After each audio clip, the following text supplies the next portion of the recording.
Okay. Senators, Representative DeGette just showed how the insurrectionists believed and understood themselves to be following President Trump's marching orders. She explained in chilling detail how they were acting in perfect alignment with his political instructions and his explicit strategy to retain power. They did what he told them to do. This pro-Trump insurrection did not spring into life out of thin air. We saw how Trump spent months cultivating America's most dangerous extremist groups. We saw how he riled them up with corrosive lies and violent rhetoric, so much so that they were ready and eager for their most dangerous mission, invalidating the will of the people to keep Donald Trump in office. But we must remember that this was not the first time Donald Trump had inflamed and incited a mob. Trump knew that his incitement would result in violence, not only because of the thousands of violent messages that were posted all over the forums and the widespread news of preparations for violence among extremist groups and his communications on Twitter with the insurrectionists themselves. He knew it also because he'd seen many of the exact same groups he was mobilizing participate in extremist violence before. Moreover, he'd seen clearly how his own incitement to violence and praise after the violence took place galvanized, encouraged, and electrified these extremist followers. These tactics were road tested. January 6th was a culmination of the president's actions, not an aberration from them. The insurrection was the most violent and dangerous episode so far in Donald Trump's continuing pattern and practice of inciting violence. But I emphasize so far. Earlier, Congresswoman Plaskett showed several episodes of Trump's incitement that took place during the presidential election. But his encouragement of violence against other public officials who he thought had crossed him long predates the 2020 campaign. The incitement of violence is always dangerous, but it's uniquely intolerable when done by the President of the United States of America. But that became the norm. On President Trump's watch, white supremacist and extremist groups have spread like wildfire across the land. His own Department of Homeland Security called homegrown terrorism the #1 threat facing Americans today.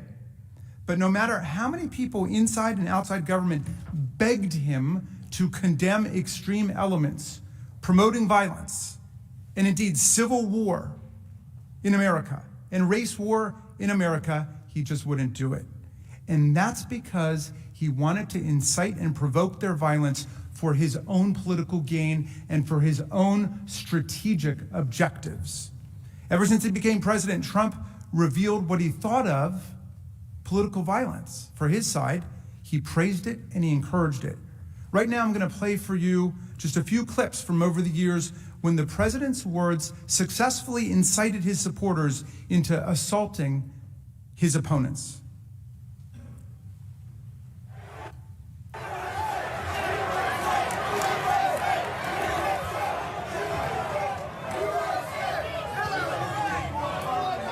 See, the first group, I was nice. Oh, take your time. The second group, I was pretty nice. The third group, I'll be a little more violent. And the fourth group, I'll say, get the hell out of here.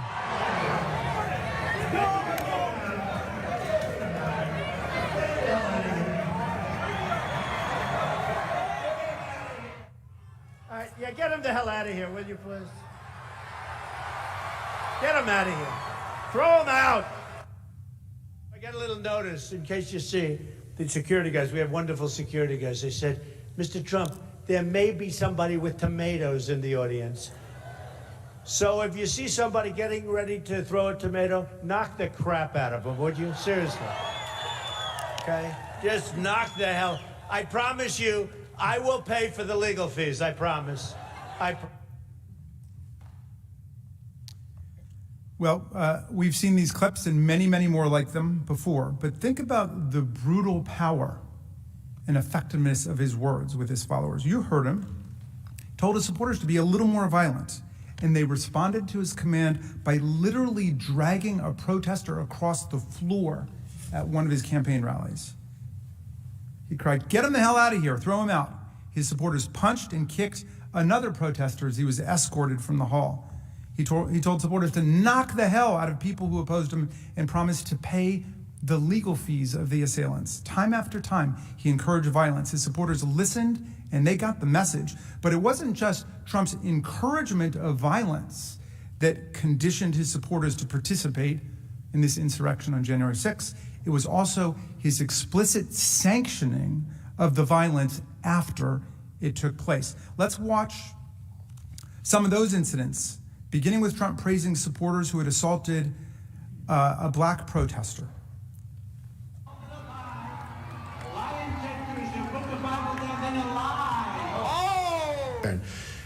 But we've had a couple that were really violent, and the particular one, when I said like to bang them, that was a very vicious, he was a guy who was swinging very loud and then started swinging at the audience. And you know what? The audience swung back. And I thought it was very, very appropriate. He was swinging, he was hitting people, and the audience hit back. And that's what we need a little bit more of. And we'll talk to you about that later. Yeah, but there's not going to be time. I'm just curious if you have Okay, the speak right with now. Shane, please. But you don't. I'm sick and tired of you guys. The last time that came in here, you did the same thing. Get the hell out of here. Get the hell out of here. The last guy did the same thing. You were the guardian. Yes, and you just broke my glasses. The last guy did the same damn thing. You just body slammed me and broke my glasses. But Greg is smart. And by the way, never wrestle him. You understand that? Never. Any guy that can do a body slam, he's my kind.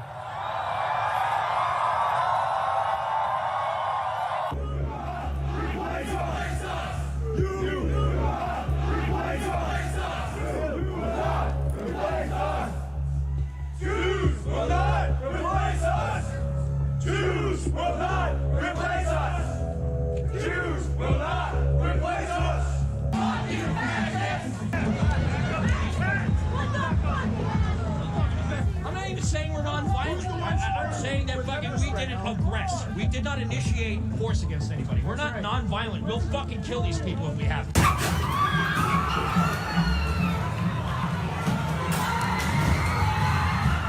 Well, I do think there's blame. Yes, I think there's blame on both sides. You look at both sides. I think there's blame on both sides. And you also had people that were very fine people on both sides. So just in case you didn't catch all of that, the president praised a Republican candidate who assaulted a journalist as my kind of guy.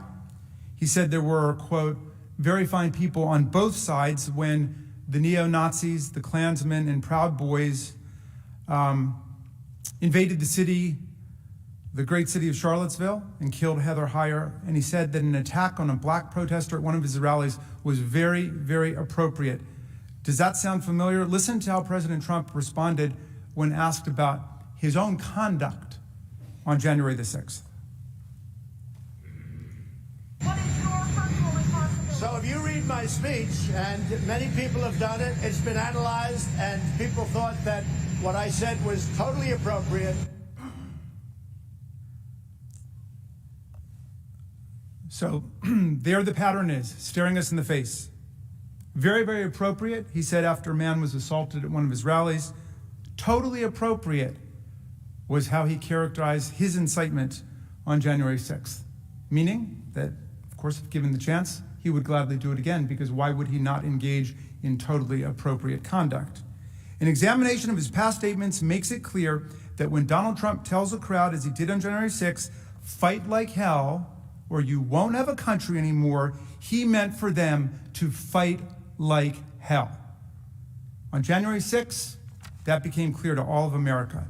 Now, let's consider the event, senators, that took place last year in Michigan, where President Trump demonstrated his willingness and his ability to incite violence against government officials who he thought were getting in his way. When responding to extremist plots in Michigan, Trump showed he knew how to use the power of a mob to advance his political objectives. Beginning in March, Trump leveled attacks on Michigan Governor Gretchen Whitmer for the coronavirus policies in her state. On March 17th, the day after Governor Whitmer pushed the federal government to better support the states on COVID-19, Trump criticized her handling of the pandemic, tweeting, "Failing Michigan governor must work harder and be much more proactive. We are pushing her to get the job done. I stand with Michigan." On March 27th, he added, "I love Michigan. One of the reasons we're doing such a great job for them during this horrible pandemic.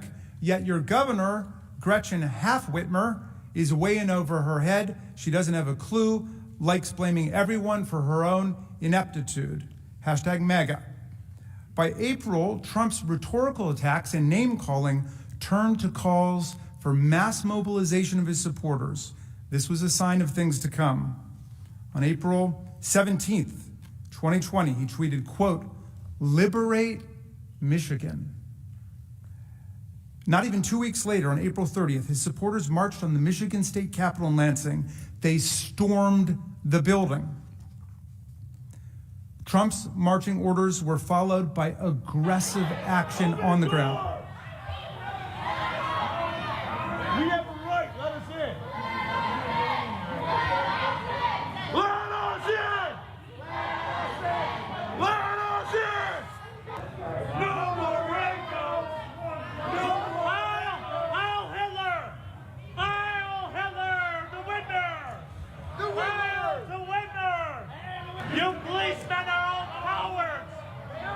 You betrayed us. The police have betrayed the people. Lock her up! Lock her up! Lock her up! Lock her up! Lock her up! As the video shows, these militant protesters showed up ready to take a violent stand. They came armed and tightly packed themselves into the building with no regard, of course, for social distancing. This Trump-inspired mob may indeed look familiar to you.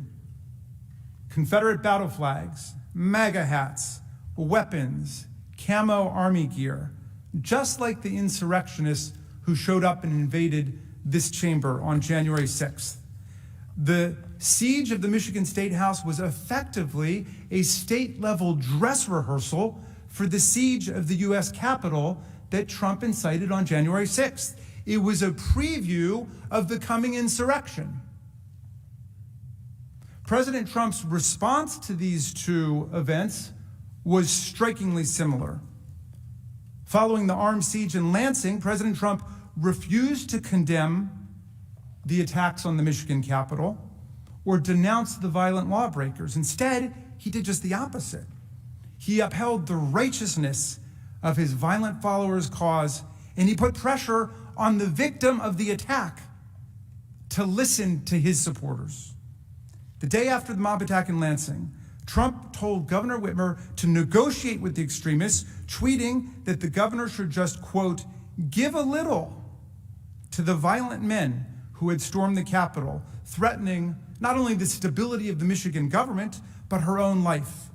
As you can see, he tweeted, "The governor of Michigan should give a little and put out the fire. These are very good people, but they are angry. They want their lives back again safely. See them, talk to them, make a deal." The president says heavily armed extremists carrying Confederate battle flags and pushing past police to overtake the Michigan State House chamber are very good people and just negotiate with them. It's clear he doesn't think that they're at fault in any way at all. But April 30th wasn't the only time Trump supporters stormed the Michigan Capitol.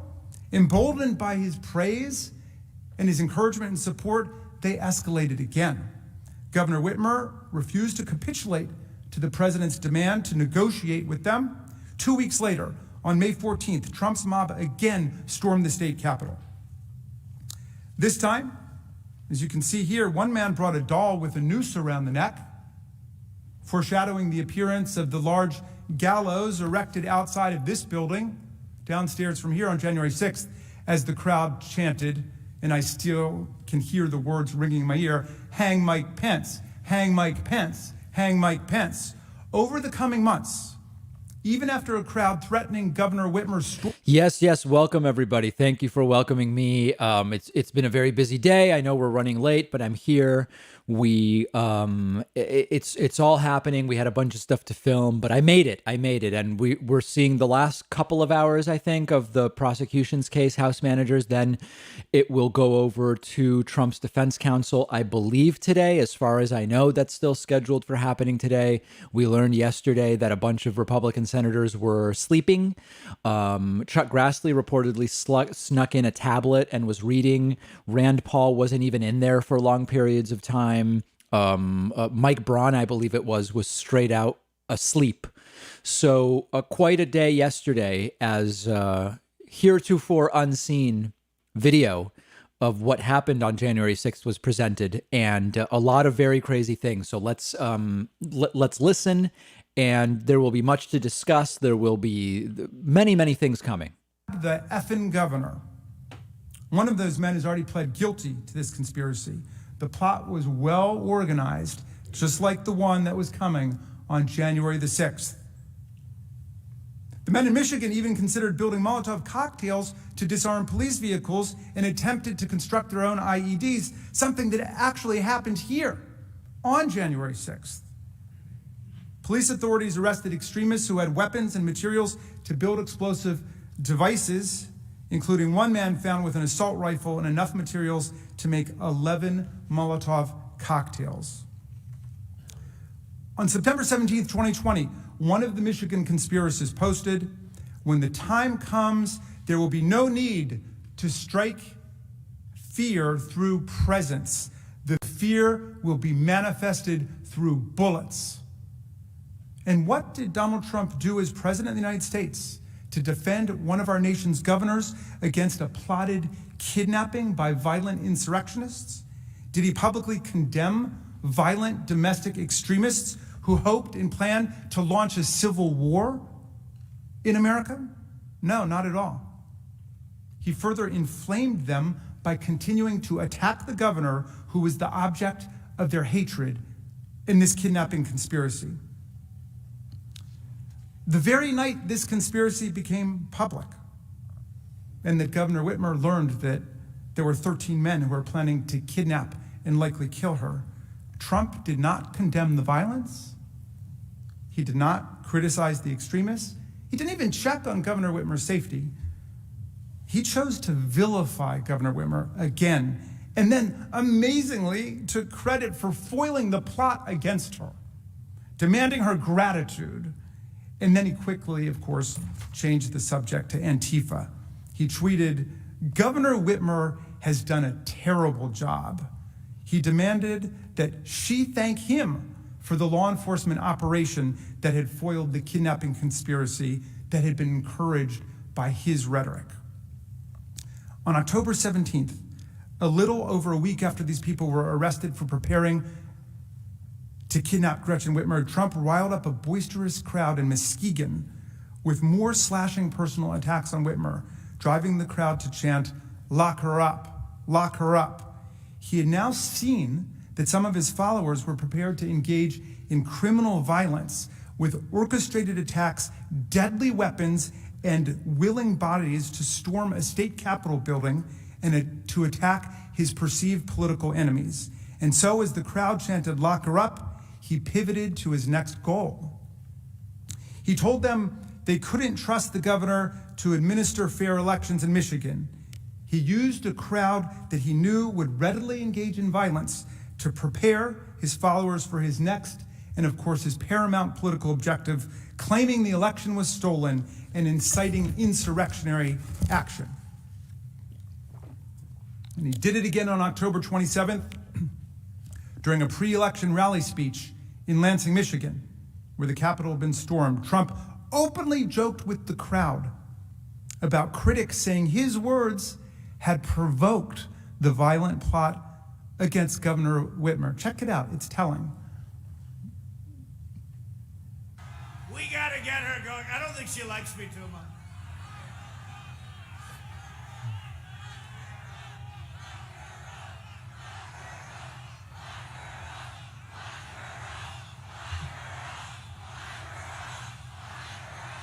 Great event.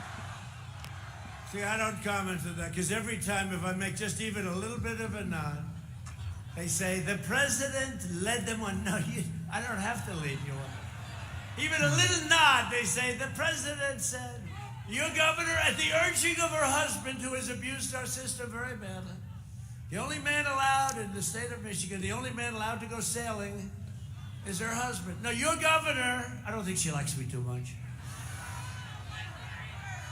Hey, I'm the one, it was our people that helped her out with her problem. I mean, we'll have to see if it's a problem. Joe Biden needs to People unite are us with these entitled to people. say maybe it was a problem, maybe it Somehow. was our people, my people, our people that helped her out.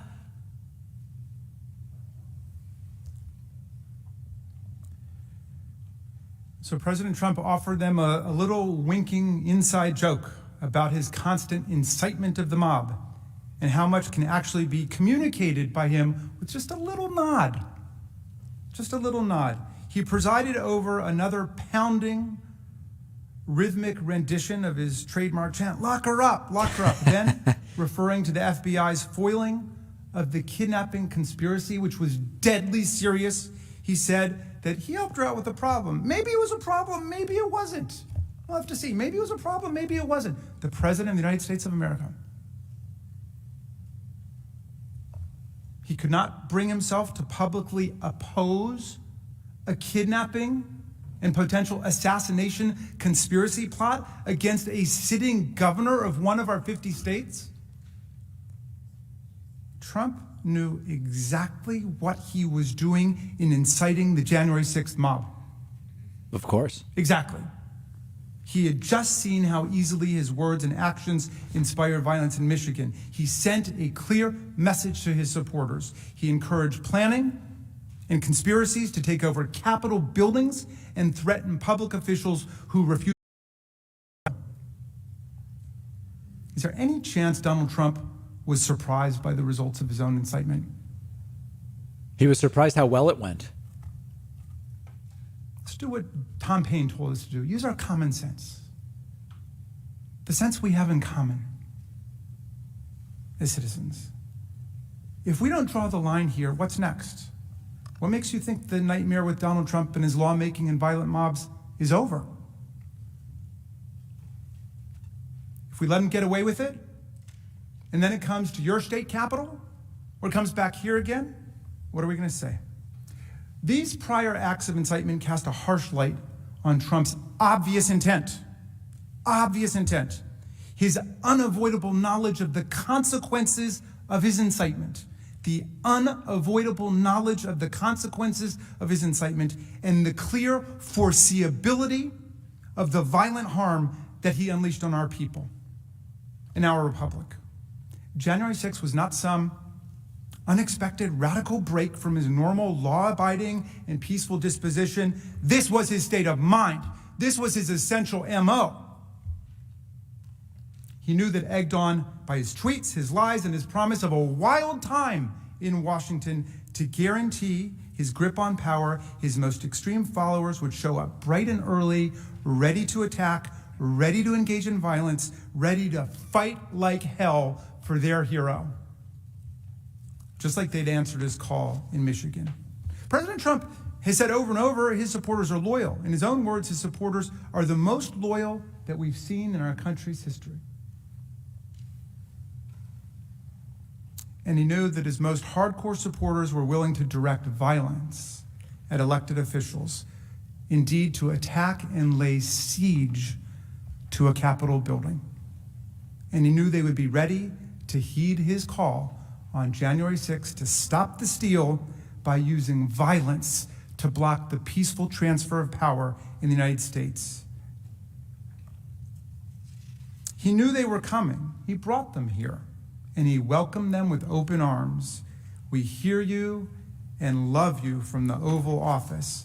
My dear colleagues, is there any political leader in this room who believes that if he is ever allowed by the Senate to get back into the Oval Office, Donald Trump would stop inciting violence to get his way? Would you bet the lives of more police officers on that? Would you bet the safety of your family on that? Trump would. Would you bet the future of your democracy on that? President Trump declared his conduct totally appropriate. So, if he gets back into office and it happens again, we'll have no one to blame but ourselves.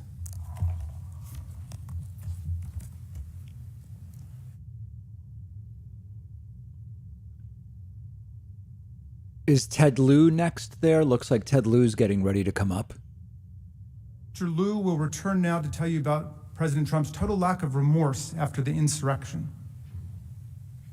Remorse. Can you imagine? Remorse. It's Trump we're talking about. Thanks to Randy Robarge, by the way, for signing up on my website. Appreciate it. Good afternoon. My colleagues walked you through President Trump's actions leading up to January 6th and then the horrific events on January 6th.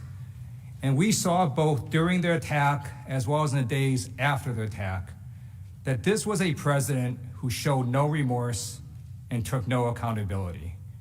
In fact, quite the opposite.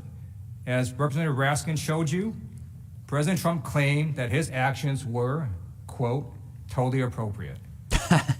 The assertion that everyone thought Donald Trump's actions were totally appropriate, including people in this room, is of course untrue. It is also dangerous. Sorry, guys, people are yelling at me. Yes, thank you also to the 16 Twitch subs. I do see them now. I'm getting caught up on everything. Thank you. Officials, state and local officials, all unequivocally confirmed what we witnessed with our own eyes, that Donald Trump's conduct was wrong. It was destructive, dishonorable, and un-American. President Trump's lack of remorse and refusal to take accountability during the attack shows his state of mind. It shows that he intended the events of January 6th to happen. And when it did, he delighted in it. President Trump's lack of remorse and refusal to take accountability after the attack poses its own unique and continuing danger. It sends the message that it is acceptable to incite a violent insurrection to overthrow the will of the people, and that a president of the United States can do that. And Well, get Trump away thinks with it is acceptable. Many of his followers do That is why too. we have to hold President Trump accountable, to send a message that it is never patriotic to incite a violent attack against our nation's capital, and that future presidents will know that they cannot follow in Donald Trump's footsteps and get away with it. So let's start with the day of the attack. On Insurrection Day, January 6th, President Trump did not once condemn the attack. I hope they play the Not video. even once. Even when he finally asked the violent extremists to go home, which was 3 hours after attack began, Right. he sends this video, Yes. and he ends it with, "You're very special. We love you." Yeah. That was his message to people who perpetrated this violent, gruesome attack. Roll the clip. We love you. And then 2 hours later, he tweets, "Remember this day forever." This is not a man who showed remorse. But it's worse than that. After that tweet, it took him another full day to even condemn the attack itself. The very next day, President Trump was eerily silent. And then at 7:01 p.m., he releases a pre-recorded video. And there, President Trump, for the first time, nearly 30 hours after the attack began, acknowledges and condemns the violence and mayhem that occurred.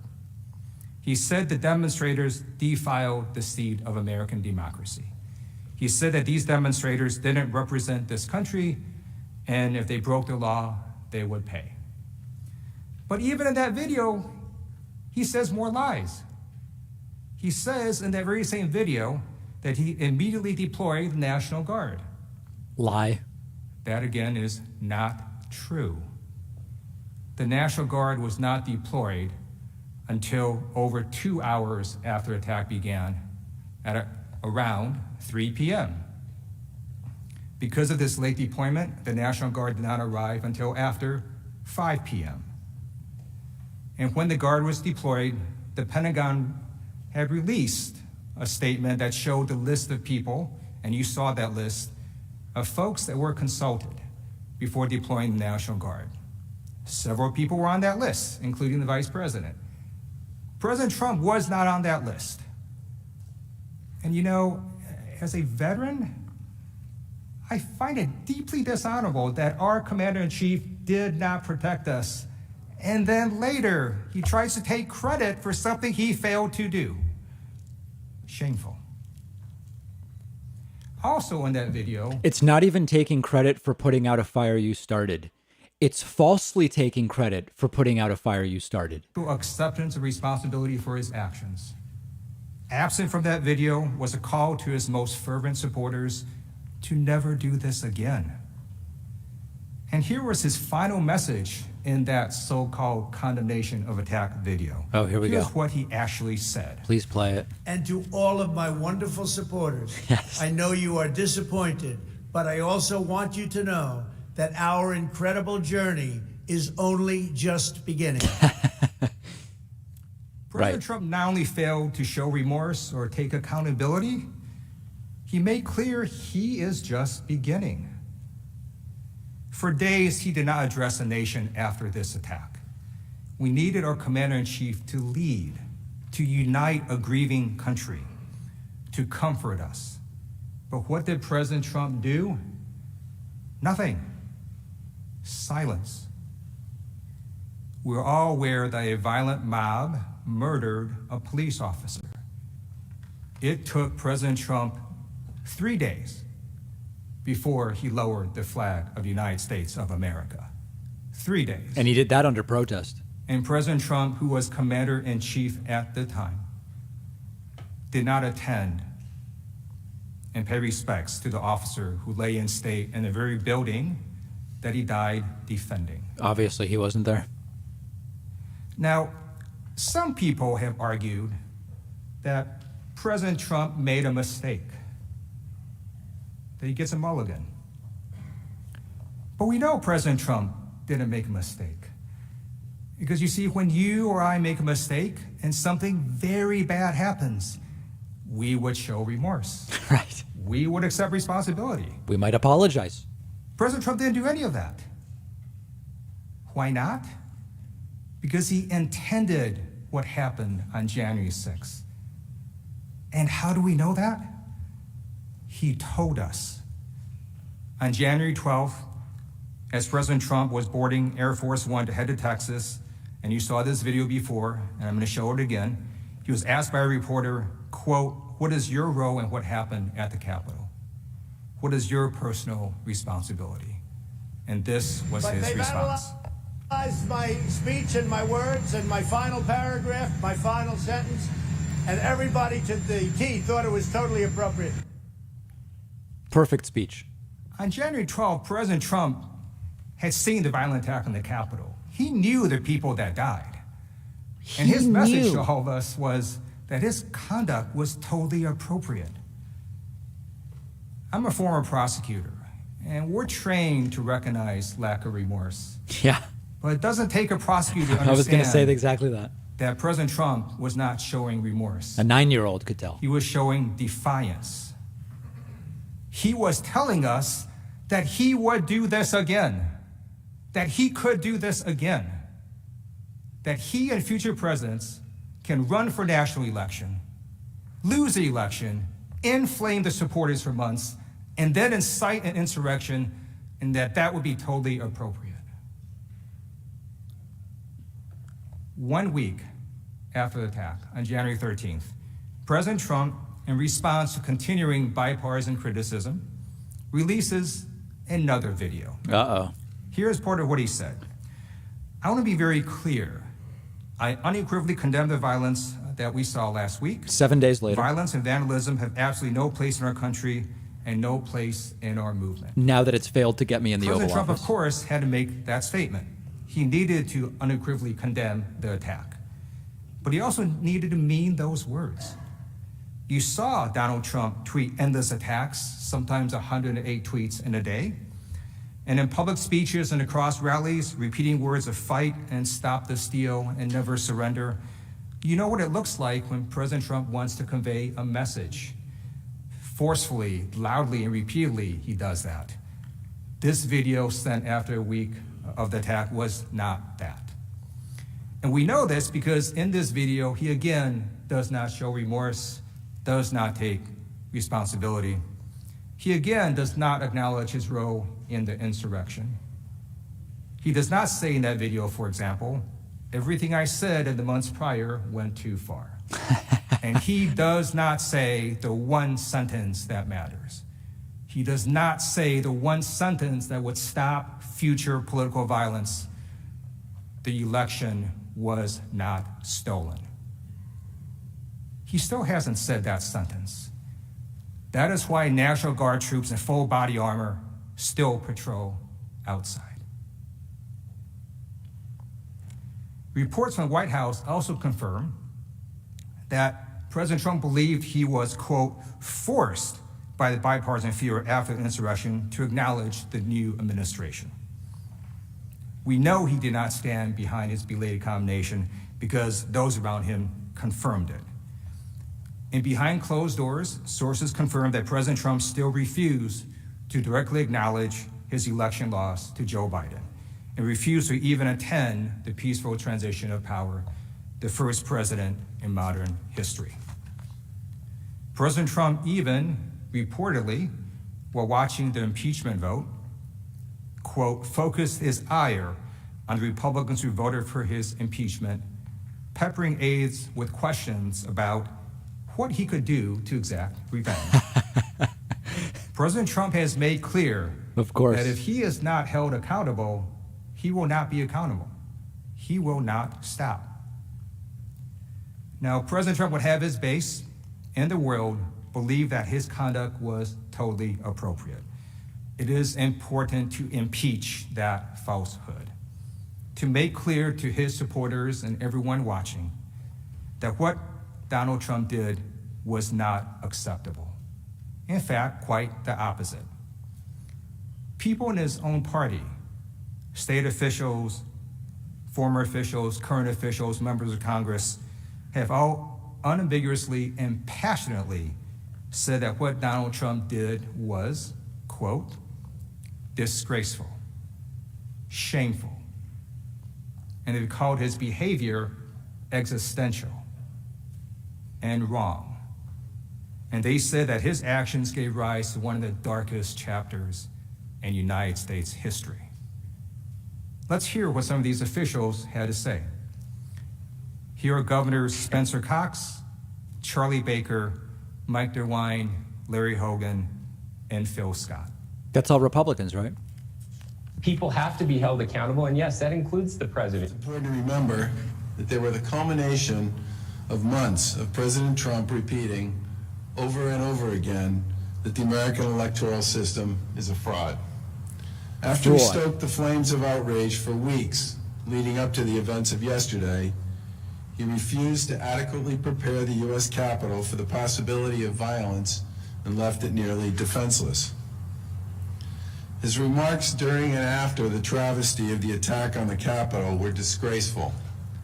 President Trump's continued refusal to accept the election results without producing credible evidence of a rigged election has started a fire that has threatened to burn down our democracy.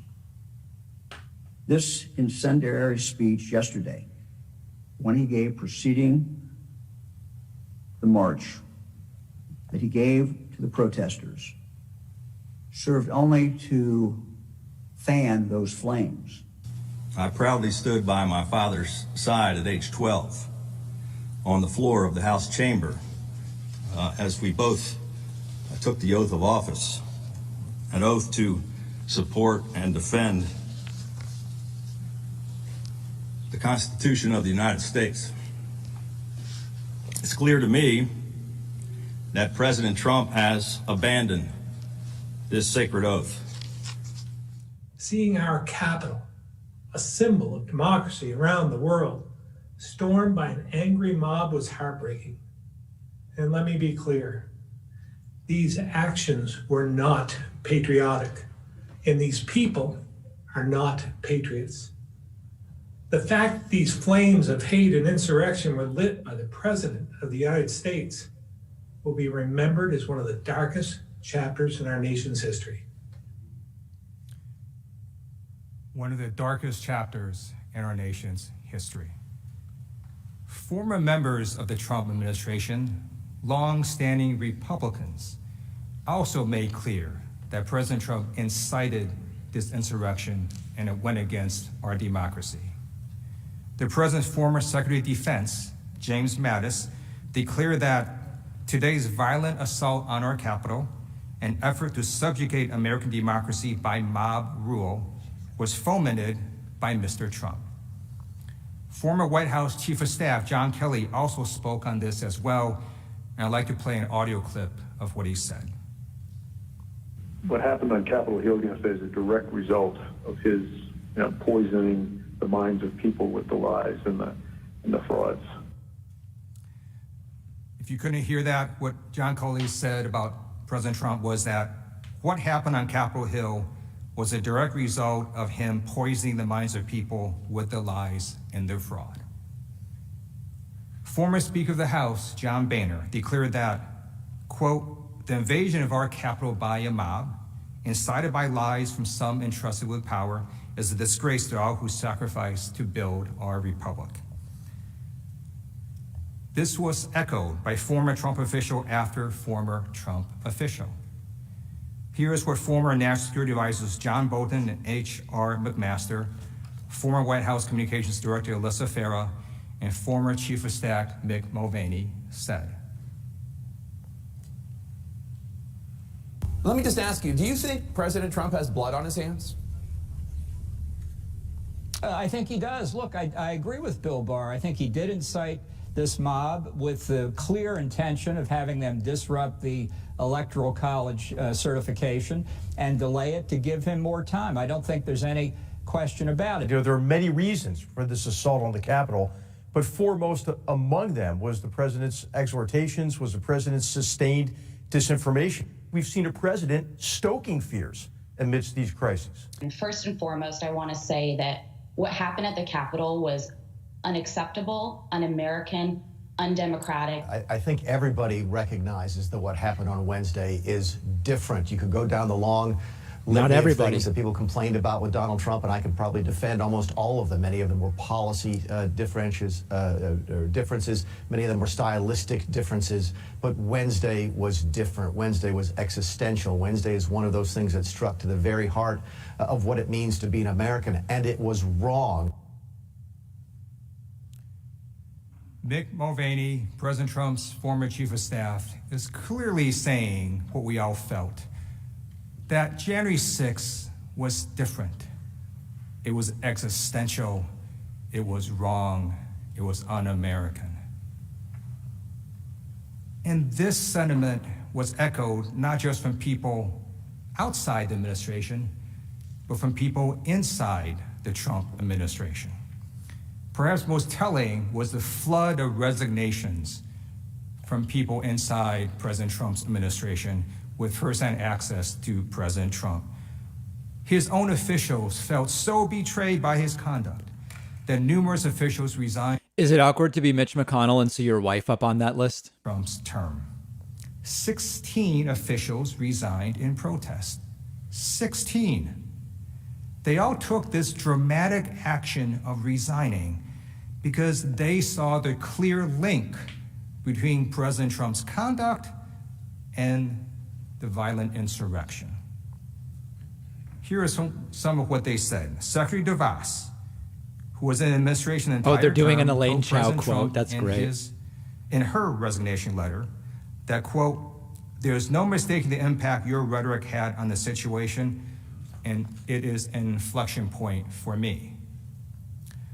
Secretary Chao, who was in administration their entire term, explained, yesterday, our country experienced a traumatic and entirely avoidable event as supporters of the president stormed the Capitol building following a rally he addressed.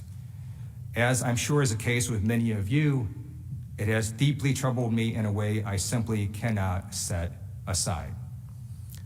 Deputy Costello told his associates the attack was his, quote, breaking point, and he hoped, quote, a wake-up call. These rebukes and resignations from President Trump's own administration make clear that President Trump's conduct was anything but totally appropriate. They also remind us that this can and must be a wake-up call. As Representative Fred Upton so eloquently put it, President Trump expressed no regrets for last week's violent insurrection at the U.S. Capitol. This sends exactly the wrong signal to those of us who support the very core of our democratic principles and took a solemn oath to the Constitution. It is time to say, enough is enough. Now, no one is saying here that President Trump cannot contest the election. Of course he can. But what President Trump did, as his former chief of staff explained, was different. It was dishonorable, it was un-American, and it resulted in fatalities. President Trump spent months inflaming his supporters, spread lies. I see a lot of people asking when the defense starts. So I believe, correct me if I'm wrong, people who in the chat, yesterday they used about 6 of their 8 hours, the impeachment managers. So my thought is that they had about 2 hours left. And from what I'm seeing, they've already been going 75 minutes. So is it crazy to think the prosecution only has about 45 minutes left? Maybe I'm wrong about that. The same thing. That's why lack of remorse is an important factor in impeachment. Because impeachment, conviction, and disqualification is not... Oh, it's 8 hours per day. Oh my God. Wow, that's insane. It's making sure that no future official, no future president does the same exact thing President Trump does. President Trump's lack of remorse shows that he will undoubtedly cause future harm if allowed, because he still refuses to account for his previous high-grade crime against our government. You know, I'm not afraid of Donald Trump running again in 4 years. I'm afraid he's going to run again and lose, because he can do this again. Right. We're in an unusual situation, because despite President Trump's claim that everyone thinks what he did was fine, so many have come out and spoken so strongly and passionately about what happened here. I'd like to highlight a statement by Representative Anthony Gonzalez. He said, "The Vice President and both chambers of Congress had their lives put in grave danger as a result of the President's actions and the events leading up to and on January 6th. During the attack itself, the President abandoned his post while many members asked for help, thus further endangering all present. These are fundamental threats not just to people's lives, but to the very foundation of our republic." And now I'd like to show what members of Congress said leading up to the most bipartisan impeachment vote in U.S. history. Because I do want everyone watching, especially President Trump's supporters, to see firsthand what I believe we all feel. That what President Trump did was not appropriate, that it was not American, and that it absolutely cannot stand. What he has done and what he has caused here is something that we've never seen before in our history. Trump furious with Liz Cheney. All indications are that the president has become unmoored, not just from his duty, nor even his oath, but from reality itself. The president's role in this insurrection is undeniable, both on social media ahead of January 6th and in his speech that day. He deliberately promoted baseless theories, creating a combustible environment of misinformation and division. To allow the President of the United States to incite this attack without consequences is a direct threat to the future of this democracy.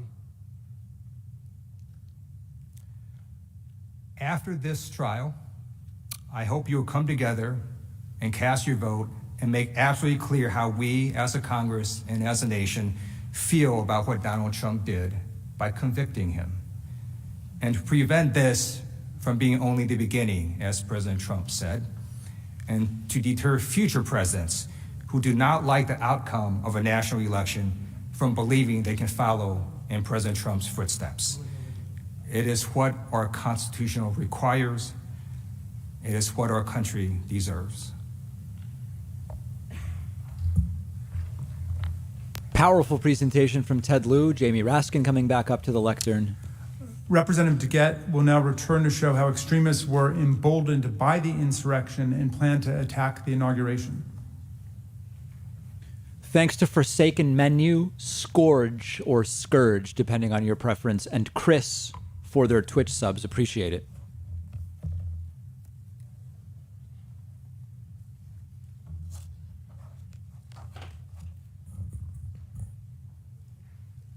And also Kara Rozier at joinpacman.com. Thanks, Kara. My colleagues have showed you the overwhelming evidence of how President Trump's conduct assembled, incited, and inflamed the mob.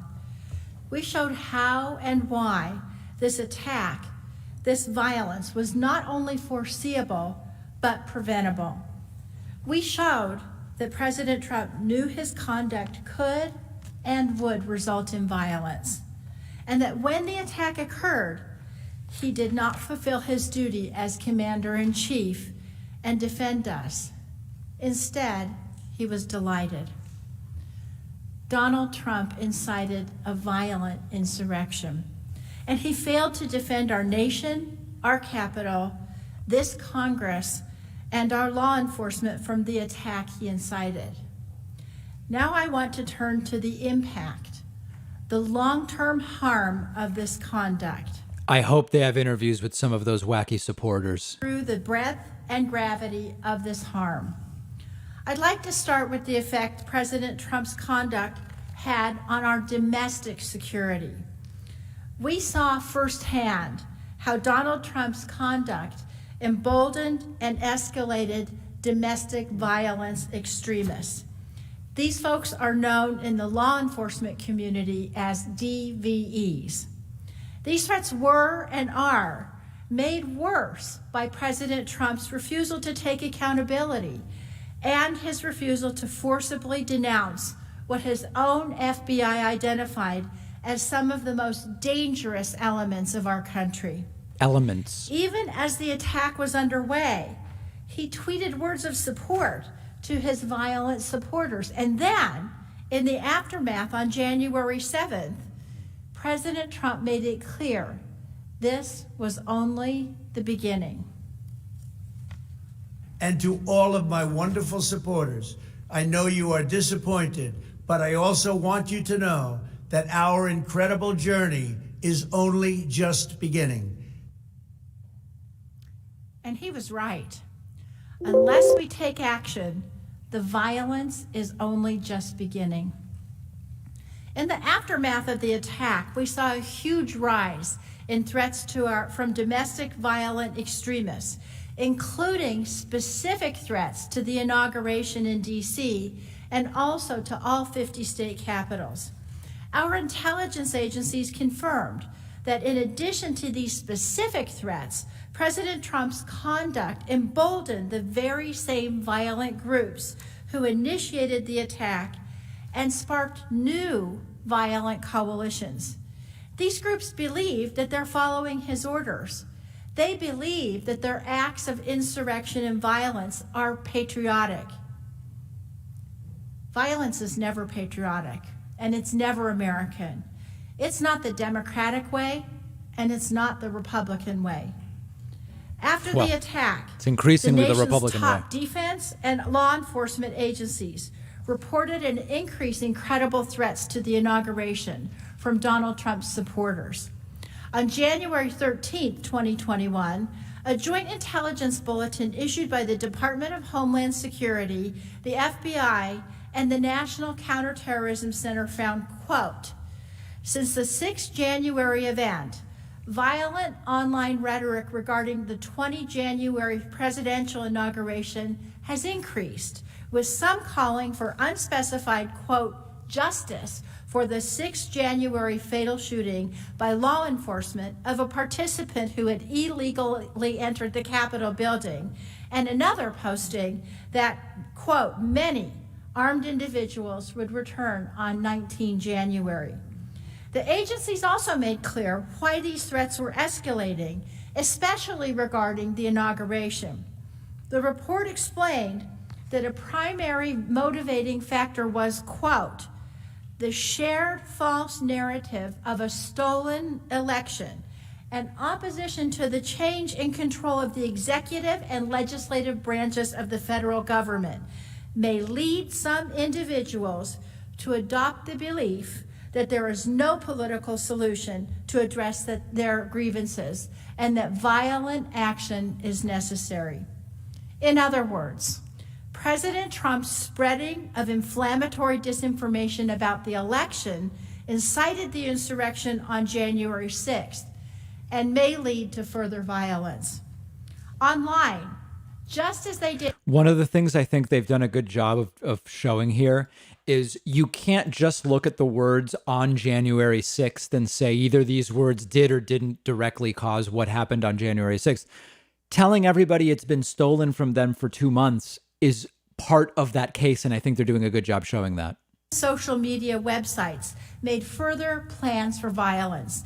They posted, quote, many of us will return on January 19, 2021, carrying our weapons in support of our nation's resolve, to which the world will never forget. We will come in numbers no standing army or police agency can match. Quote, we took the building once and we can take it again. Other users, eager to participate in additional attacks, confirmed that they were waiting on President Trump's instructions about what to do next. Referring to a future planned attack, a user on the online platform known as Gab posted, quote, I'd like to come do this, but want to know, does our president want us there? Awaiting instructions. In fact, in the days leading up to the inauguration, multiple individuals, many potentially in an attempt to carry out the plots that I just previewed, were arrested in Washington, D.C., including on serious weapons charges. One of those men was Couy Griffin, the founder of Cowboys for Trump, who took part in the Capitol attack and was also arrested on January 17th. Here's what he said about his plans for violence. You know, you want to say that that was a mob? You want to say that was a violence? No, sir. No, ma'am. No, we could have a Second Amendment rally on those same steps that we had that rally yesterday. You know, and if we do, then it's going to be a sad day because there's going to be against the law running out of that building. But at the end of the day, you mark my word, we will plant our flag on the desk of Nancy Pelosi and Chuck Schumer. So he's saying everybody could break the law, and despite not being licensed to carry in Washington, D.C., they would bring their guns anyway. That's what he's saying. We could all become immediate criminals. The Capitol, where all of us are right now. Now, the name Couy Griffin may sound familiar because he previously faced controversy for a May 2020 video where he said, quote, the only good Democrat is a dead Democrat. Hear it from him yourself. A lot of people getting banned, by the way. Where I've come to the conclusion that the only good Democrat is a dead Democrat. Edgy. Now, when he said this, President Trump actually retweeted Griffin and thanked him for that sentiment. When Donald Trump retweeted this, he was no stranger to Griffin. In fact, in March 2019, over a year earlier, Griffin and Trump had spoken on the phone for nearly 30 minutes. Right. President Trump's conduct, without a doubt, made it clear that he supported Griffin. In fact, Griffin even said so himself. As Griffin later said about President Trump retweeting his inflammatory comment about the dead Democrats, quote, it really means a lot to me because I know the President of the United States has my back. Ugh. Remember, This is a man who was here on January 6th. That was metaphorical, Who was guys. arrested after threatening to come back here to make blood come running out of this building. Threats like Griffin's have triggered a deployment of forces, the likes of which we have never seen. There were approximately 25,000 National Guard troops brought in from around the country to protect D.C. leading up to and on Inauguration Day. As you know, many of those troops are still here. Take a look at that.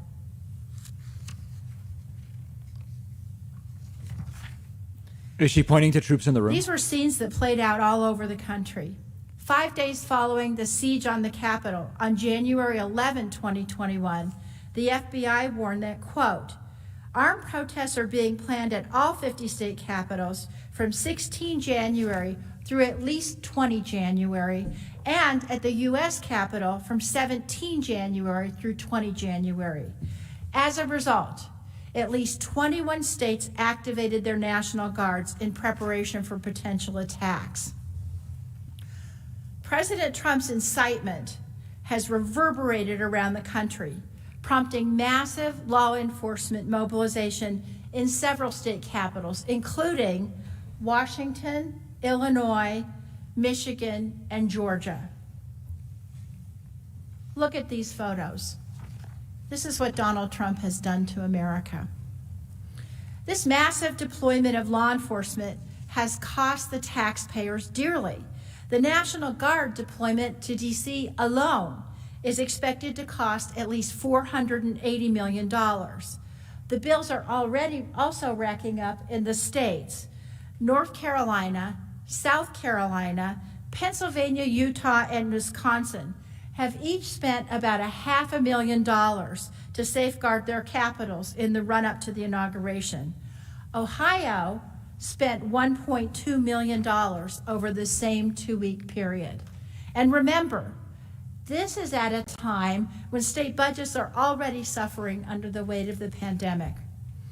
Our brave service members showed up. Thanks to their dedication and their vigilance, the inauguration and the days leading up to it mercifully proceeded without incident. In fact, after news broke of law enforcement's preparedness for further attacks, leaders of the Proud Boys, the Three Percenters militia, the organizers of the Million MAGA March, they all now told their followers to avoid protests up to or leading up to the inauguration for fear that law enforcement would crush them and arrest rioters who showed up. Thank God. Uh-oh. Oh, no. There wasn't an insurrection sequel here on January 20th. But look at the price we've been paying. It's not just dollars and cents. This capital has become a fortress, as state capitals have all across the country. Our constituents no longer have access to the elected representatives. Every Democrat and Republican, including people who came here on January 6th peacefully, is paying the price. And it's not just a loss of access. It's a dimming of their freedom. It's a dimming of all of our freedom. We must uphold our oaths, as the tens of thousands of law enforcement officers have done in the wake of January 6th. Because if we do not, President Trump's mob stands ready for more attacks. Now, this should be no surprise. Having a commander-in-chief who incites violence has given life to the existing violent groups he spent years cultivating and has inspired new coalitions among extremist groups who actually view January as a success. According to the FBI, President Trump's assemblage of his mob was particularly dangerous because, quote, in-person engagement between DVEs of differing ideological goals during the Capitol breach likely served to foster connections which may increase DVE's willingness, capability, and motivation to attack and undermine a government they view as illegitimate. In other words, they all got to talking to each other. This bulletin by our own Intelligence Committee was also confirmed by concrete evidence.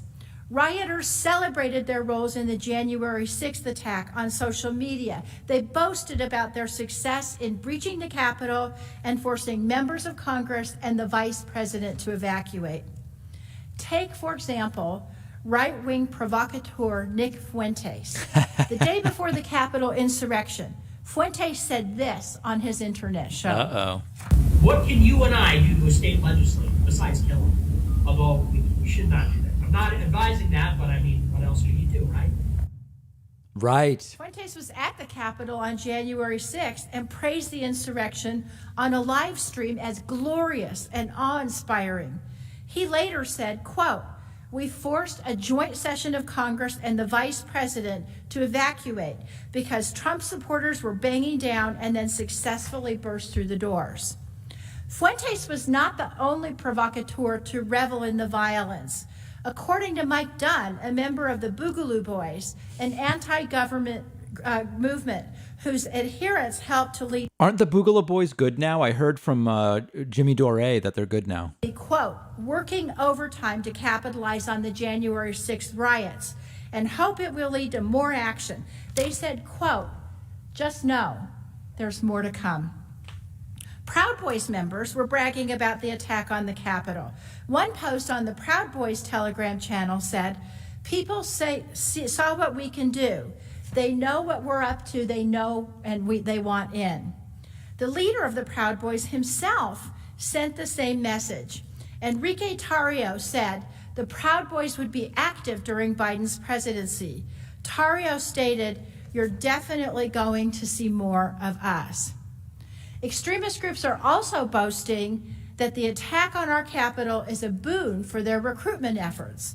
3% Chris Hill says he's been contacted by several people interested in joining since the insurrection. And as one expert who focuses on domestic extremism, Jared Holt, explained, by all measurable effects, this was a Oh boy. far-right extremist, one of the most successful attacks that they've ever launched. They're talking about this as the first stab in a greater revolution. And as indicated by Mr. Holt, their perceived success has given them encouragement to continue and to escalate attacks. Intelligence agencies have also noted that these extremist groups will, unfortunately, be targeting vulnerable minority communities in the U.S. A January 27, 2021 DHS bulletin warned, quote, "long-standing racial and ethnic tension of the sort that led to a man killing 23 people at an El Paso Walmart will continue to grow and motivate further attacks." The January 13 Joint Intelligence Bulletin report stated that in addition to the other types of violence listed, DVEs may be incited to carry out more violence, including violence against racial, ethnic, and religious minorities and associated institutions, journalists, members of the LGBTQ+ community, and other targets common among some DVEs. These prejudiced elements could be seen visibly in the crowd that attacked the Capitol. Pictured here is Robert Packer. Robert Packer is an avowed white supremacist and Holocaust denier who proudly wore that sweatshirt which states, quote, "Camp Auschwitz." These prejudiced elements could also be heard from the crowds. As you've heard, the insurrectionists that attacked the Capitol on January 6th hurled racial slurs, including at black police officers. One officer described the trauma he experienced when the rioters seized the Capitol. He said, quote, "I'm a black officer. There was a lot of racism that day. I was called racial slurs, and in the moment, I didn't process this as traumatic. I was just trying to survive. I just wanted to get home, to see my daughter again. I couldn't show weakness. I finally reached a safe place, surrounded by officers. I was able to cry, to let it out, to attempt to process it." These extremist groups were emboldened. because President Trump told them repeatedly that their insurrectionist activities were the pinnacle of patriotism. Well, let today be the day that we reclaim the definition of patriotism. Impeachment is not to punish, but to prevent. We are not here to punish Donald Trump. We are here to prevent the seeds of hatred that he planted from bearing any more fruit. As my colleague showed, this was not the first time that President Trump inspired violence, but it must be the last time that he's given a platform to do so. This must be our wake-up call. We must condemn it because the threat is not over. President Trump refused to condemn this type of violence. Instead, over and over again, he's encouraged it. Our response must be different this time. We simply cannot sweep this under the rug. We must take a united stand, all of us, that this is not American. Think back to August 2017, when a young woman was murdered during a white supremacist rally in Charlottesville, West Virginia. Her name was Heather Heyer. Her mother's name is Susan Breaux. Ms. Breaux has been a steadfast advocate for her daughter's memory. In a 2018 interview, she expressed concern that people had rushed too quickly to recognition without accountability.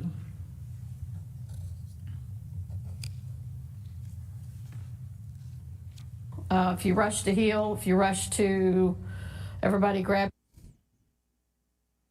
Oh, man. Something seems up with this C-SPAN feed. I'm just going to reset it for us. Each other and sing Kumbaya, then we Just so hopefully we're better off. Right back here in a few. From the standpoint of streams. Fiber connection.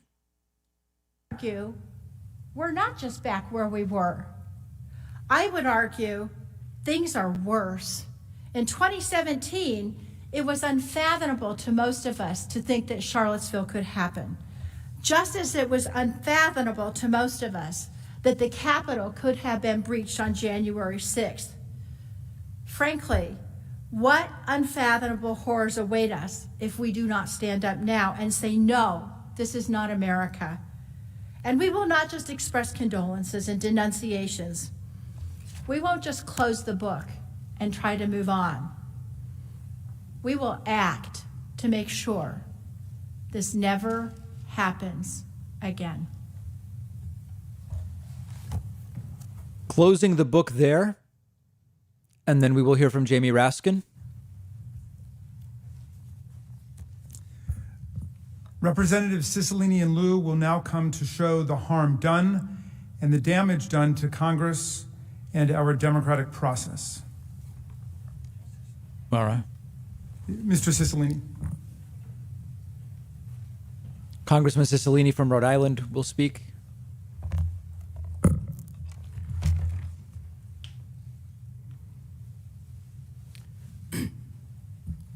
Mr. President, distinguished senators, you just heard from my colleague, Manager DeGette, how the conduct of Donald Trump dramatically increased the threats to our security and emboldened violent domestic extremists. I'd like to now turn to the harm that was caused here, inside these walls, as a result of the conduct on January 6th. The harm to us, to Congress, to those who serve our country, and to the constitutional processes as the Trump mob tried to stop the election certification process. The attack on January 6th was one of the bloodiest intrusions in the Capitol since the British invaded in the War of 1812 and burned it to the ground.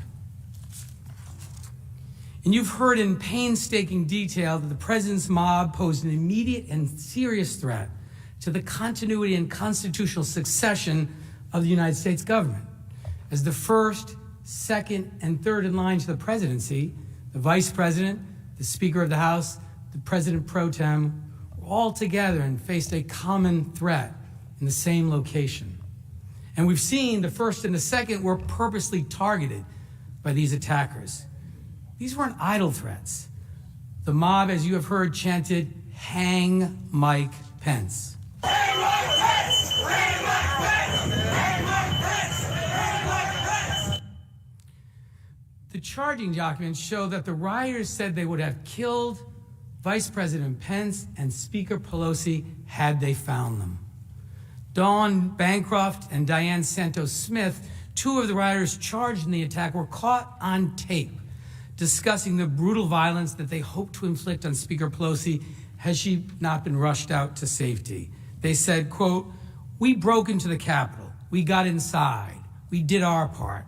And we were looking for Nancy to shoot her in the frigging brain, but we didn't find her," end quote.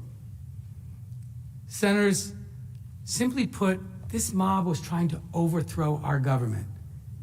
And they came perilously close to reaching the first three people in line to the presidency. It wasn't just the vice president and the speaker. Rioters were prepared to attack any member of Congress they found. Thomas Edward Caldwell, Donovan Ray Kroll, and Jessica Marie Watkins, three militia members, were also charged for their role in the attack. They discussed trapping us inside the underground tunnels. The indictment quotes social media chatter with Caldwell, quote, "All members are in the tunnel under Capitol. Seal them in. Turn on gas. All legislators are down in the tunnels, 3 floors down. Do like we had to do when I was in the Corps and start tearing out floors, go from top to bottom," end quote. Never did any of us imagine that we or our colleagues would face mortal peril by a mob riled up by the President of the United States, the leader of the free world. But we did. All because Donald Trump could not accept his election defeat. Trump chose himself above the people, above our institutions, above our democracy, above all of you.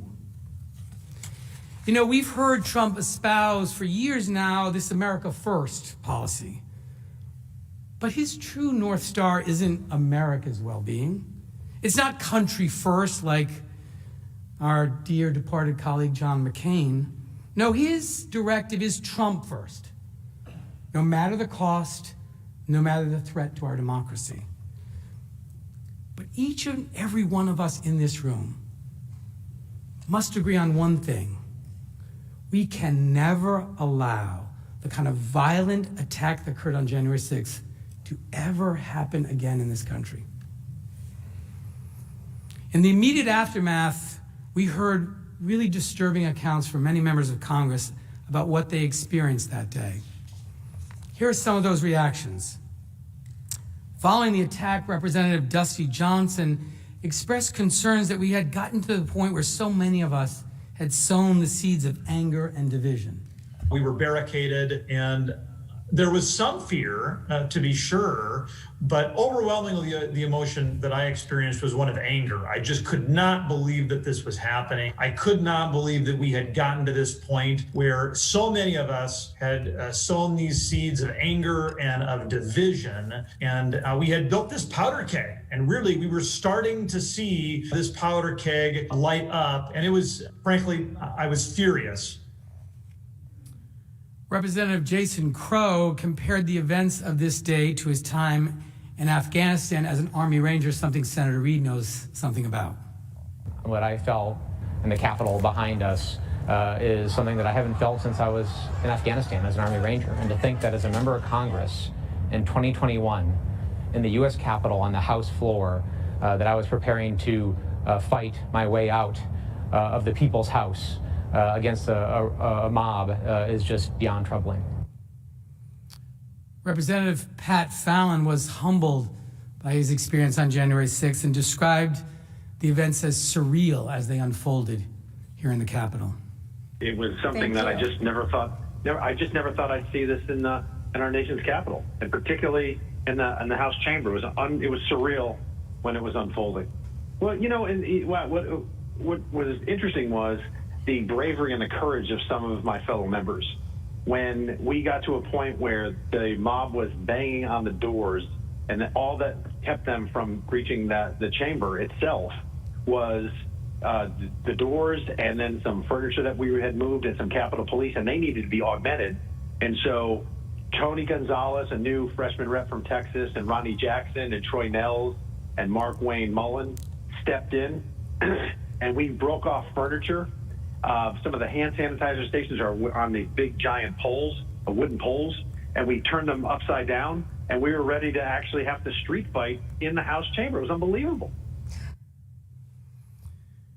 Many members that day wondered if they would ever see their families again. As the rioters breached the Capitol and they were outnumbered and trapped inside, they were calling loved ones to say goodbye. Representative Dan Kildee was one of them. Listen to how he described the impact of the riot on him. I was laying on the floor, trying to, protect myself behind this little wall. And, we all took our pins off because we're certain that if this mob were to come in, that would not be a good thing for them to quickly, easily be able to identify us as members of Congress. I called my wife, and, it wasn't until I heard her voice that I thought, wow, this is like one of those calls you didn't hear about. While most coverage is focused on the extreme danger posed to members and the Capitol Police who were targets of this attack, there were lots of other people in the Capitol working on January 6th as well. From personal aides to floor employees, cleaning staff, food service workers. We can't forget all the people that were in harm's way that day. These employees experienced trauma, some coward hiding in places just feet away from where this rabid crowd had assembled.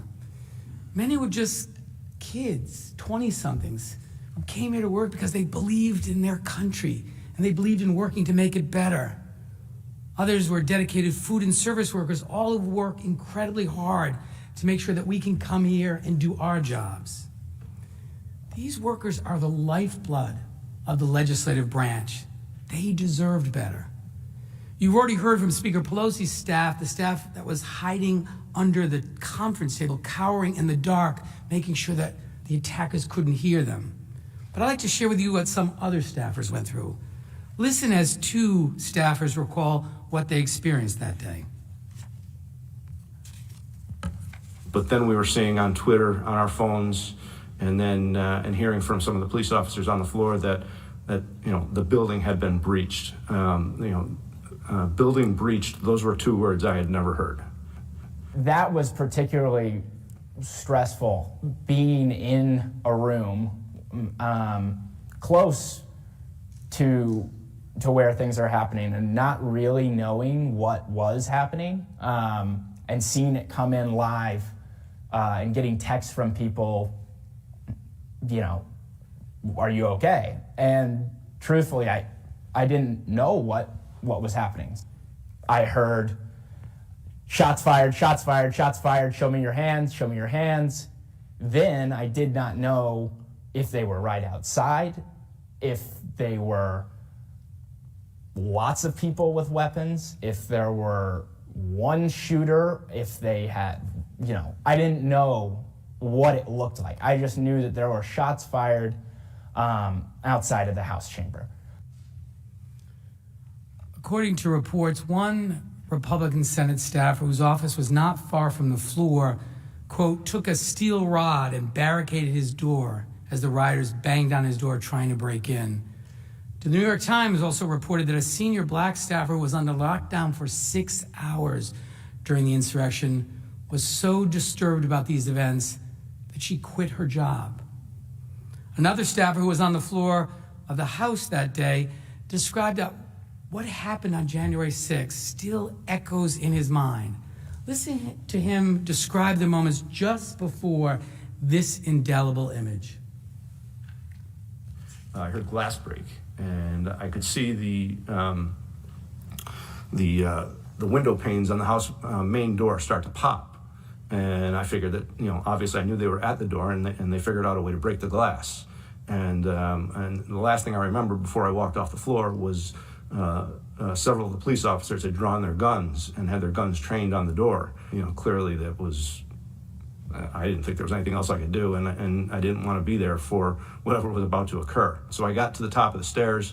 The stairway was pretty packed, and right about that point, I don't know whether it was a police officer or somebody else said, "They're right behind us, run." For me, the thing that I keep thinking about, and again, there isn't a day that hasn't gone by since January 6th that at some point in the day I haven't kind of gone back and picked at some little thing, but the sound of those window panes popping, I won't forget that sound. I won't forget that sound. How long will the sound of window panes breaking haunt this staffer? And he isn't alone. There are countless people who are still living with the trauma of what happened that day.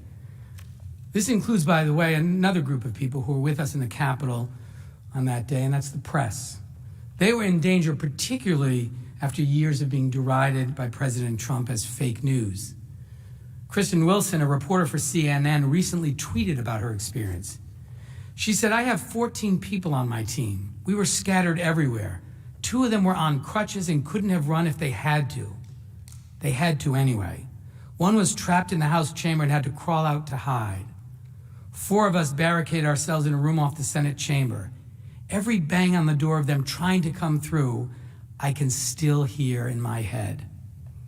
The janitorial and custodial staff of the Capitol, the people who day after day tend to our home away from home, were also traumatized. But we don't talk about them and the harm they suffered often enough. One janitorial worker recounted how he was so scared that he had to hide in a closet during the attack. He said, quote, "I was all by myself. I didn't know what was going on," end quote. Another employee, a mother of 3, said, "The insurrection shattered all my sense of security at work." And an employee of the Capitol said, quote, "I hope nothing else happens because these people were talking about killing us, killing federal employees, killing police."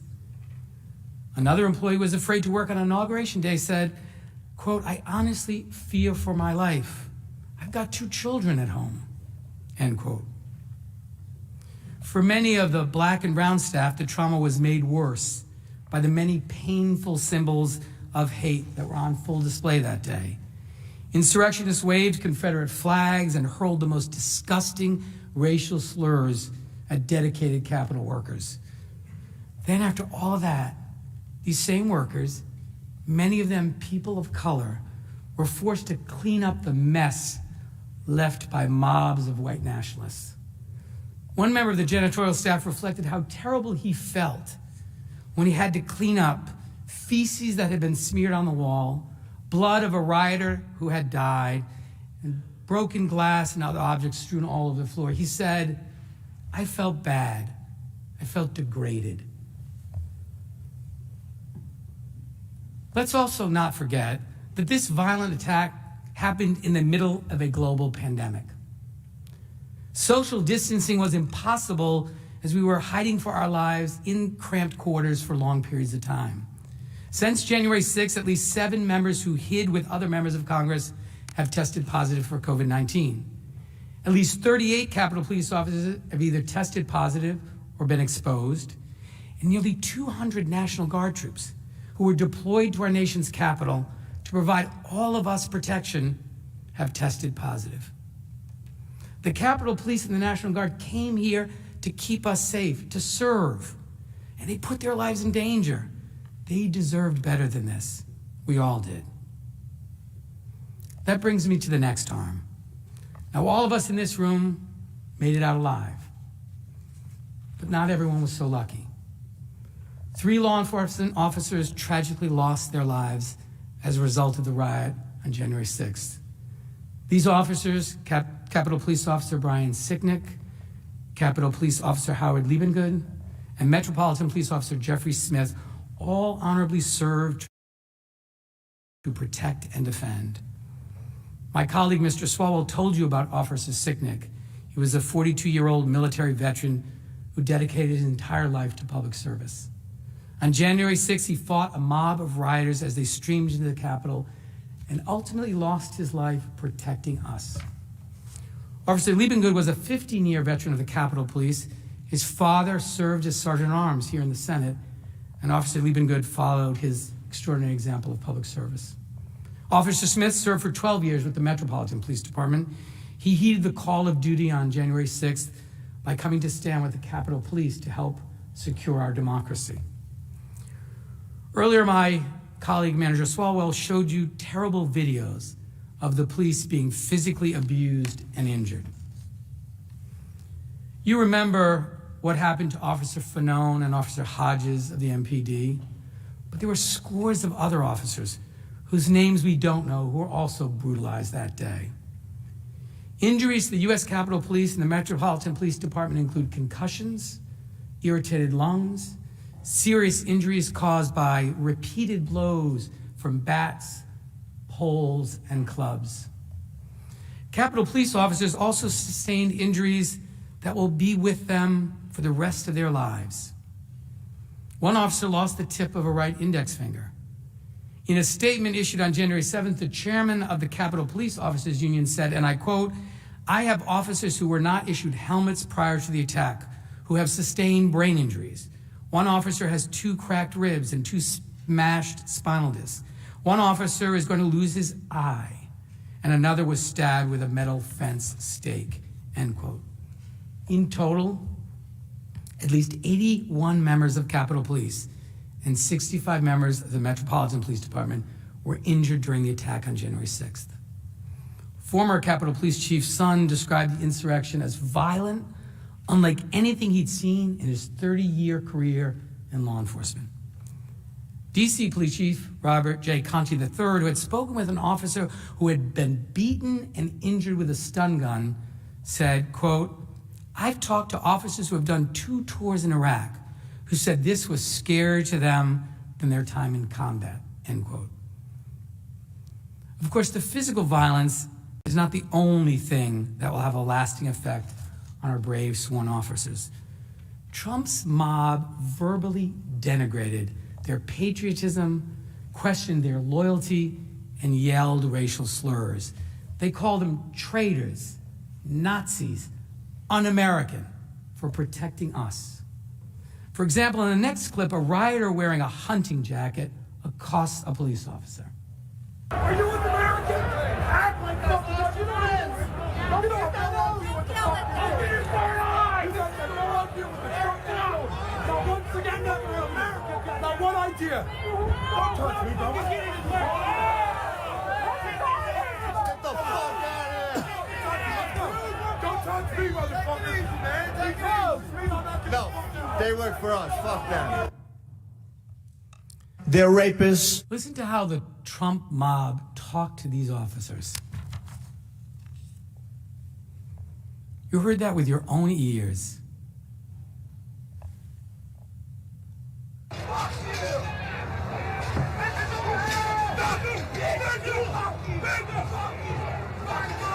You're a fucking traitor! You come here, motherfucker! You're a fucking traitor to your country! Yeah! You're a fucking traitor! Fucking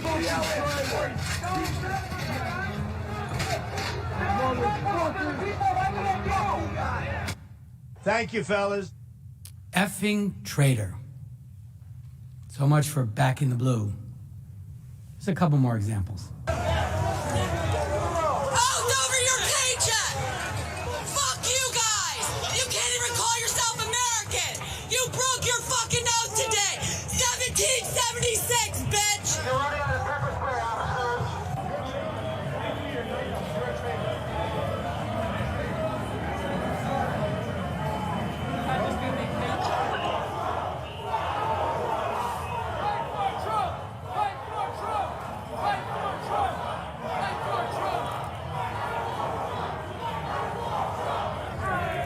I thought it was terrific. It was clean, it was nice, and the bed was good. They called law enforcement officers traitors. You have to wonder, who are these rioters sworn to? To whom do they believe the police owe their loyalty? To the people? To the Constitution? To our democracy? Or to Donald Trump? Even those who were not outwardly injured, the mental toll has been significant. Several Capitol Police officers have reportedly threatened self-harm in the days following the riot. And in one case, an officer voluntarily turned in her gun because she was afraid of what might happen. Black police officers were also met with racist vitriol. You heard lead manager Raskin reference a black police officer who, weary from racialized violence that he had experienced that day, saying, "Tears just started streaming down my face. I said, what the F, man? Is this America?" Is this America, lead manager Raskin asked. Is this America? What is your answer to that question? Is this okay? If not, what are we going to do about it? These people matter. These people who risk their lives for us. So I ask you respectfully to consider them, the police officers, the staff of this building, when you cast your vote. These people are in deep pain because they showed up here to serve the American people, to serve their government, to serve all of us. And I ask each of you, when you cast your vote, to remember them and honor them and act in service of them as they deserve. I also want to recognize that 4 individuals, 4 insurrectionists, who also lost their lives during the attack. These people were led here by the words and actions of an individual who made them believe that they were patriots. The loss of human life is, of course, the most consequential. But that was not the only damage wrought that day.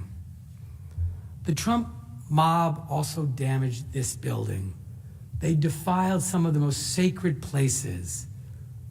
Statuary Hall, the Rotunda, where some of America's greatest champions, presidents, Supreme Court justices, civil rights heroes, and other defenders are honored after their death.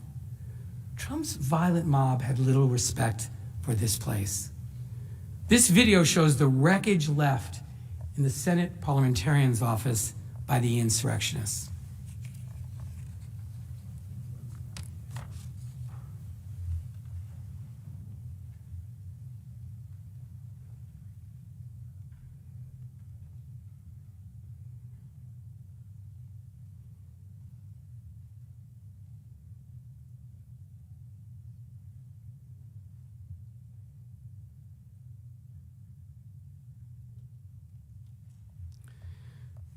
A bust of President Zachary Taylor was smeared with what appeared to be blood.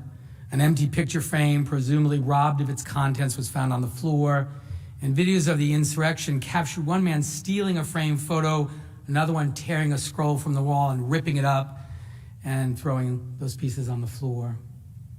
A sign paying tribute to John Lewis was also shamefully destroyed. And only a broken piece of the memorial was found on the ground next to a trash can.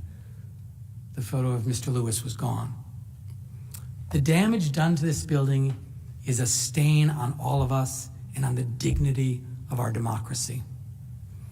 Thanks to Denims for the raid. Very much appreciate it. Certification. Stop our democratic process. Fortunately, they did not prevail. Newspapers across America on January 21st, the day after the inauguration, proclaimed democracy has prevailed. President Biden said that in his inauguration speech.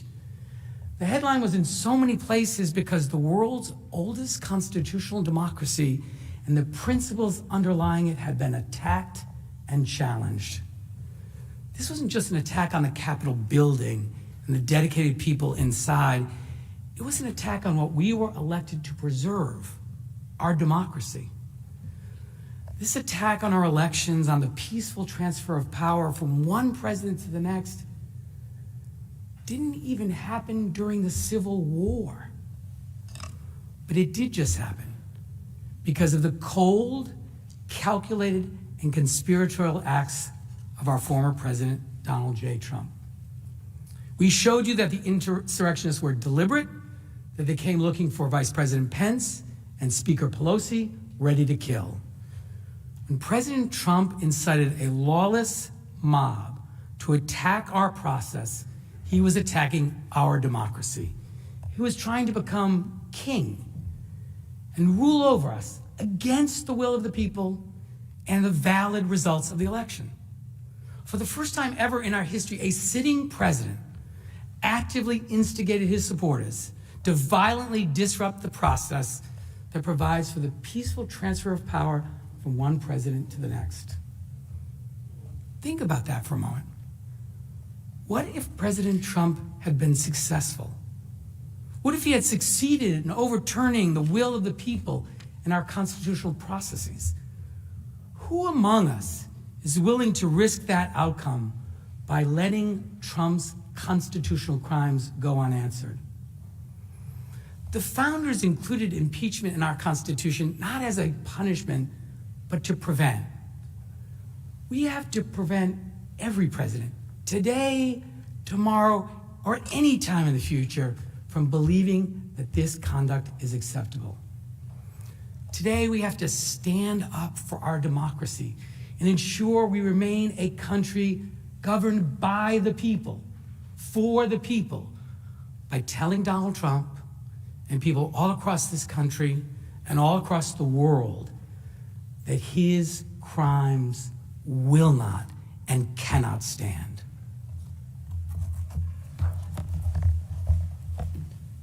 Congressman Cicilline there.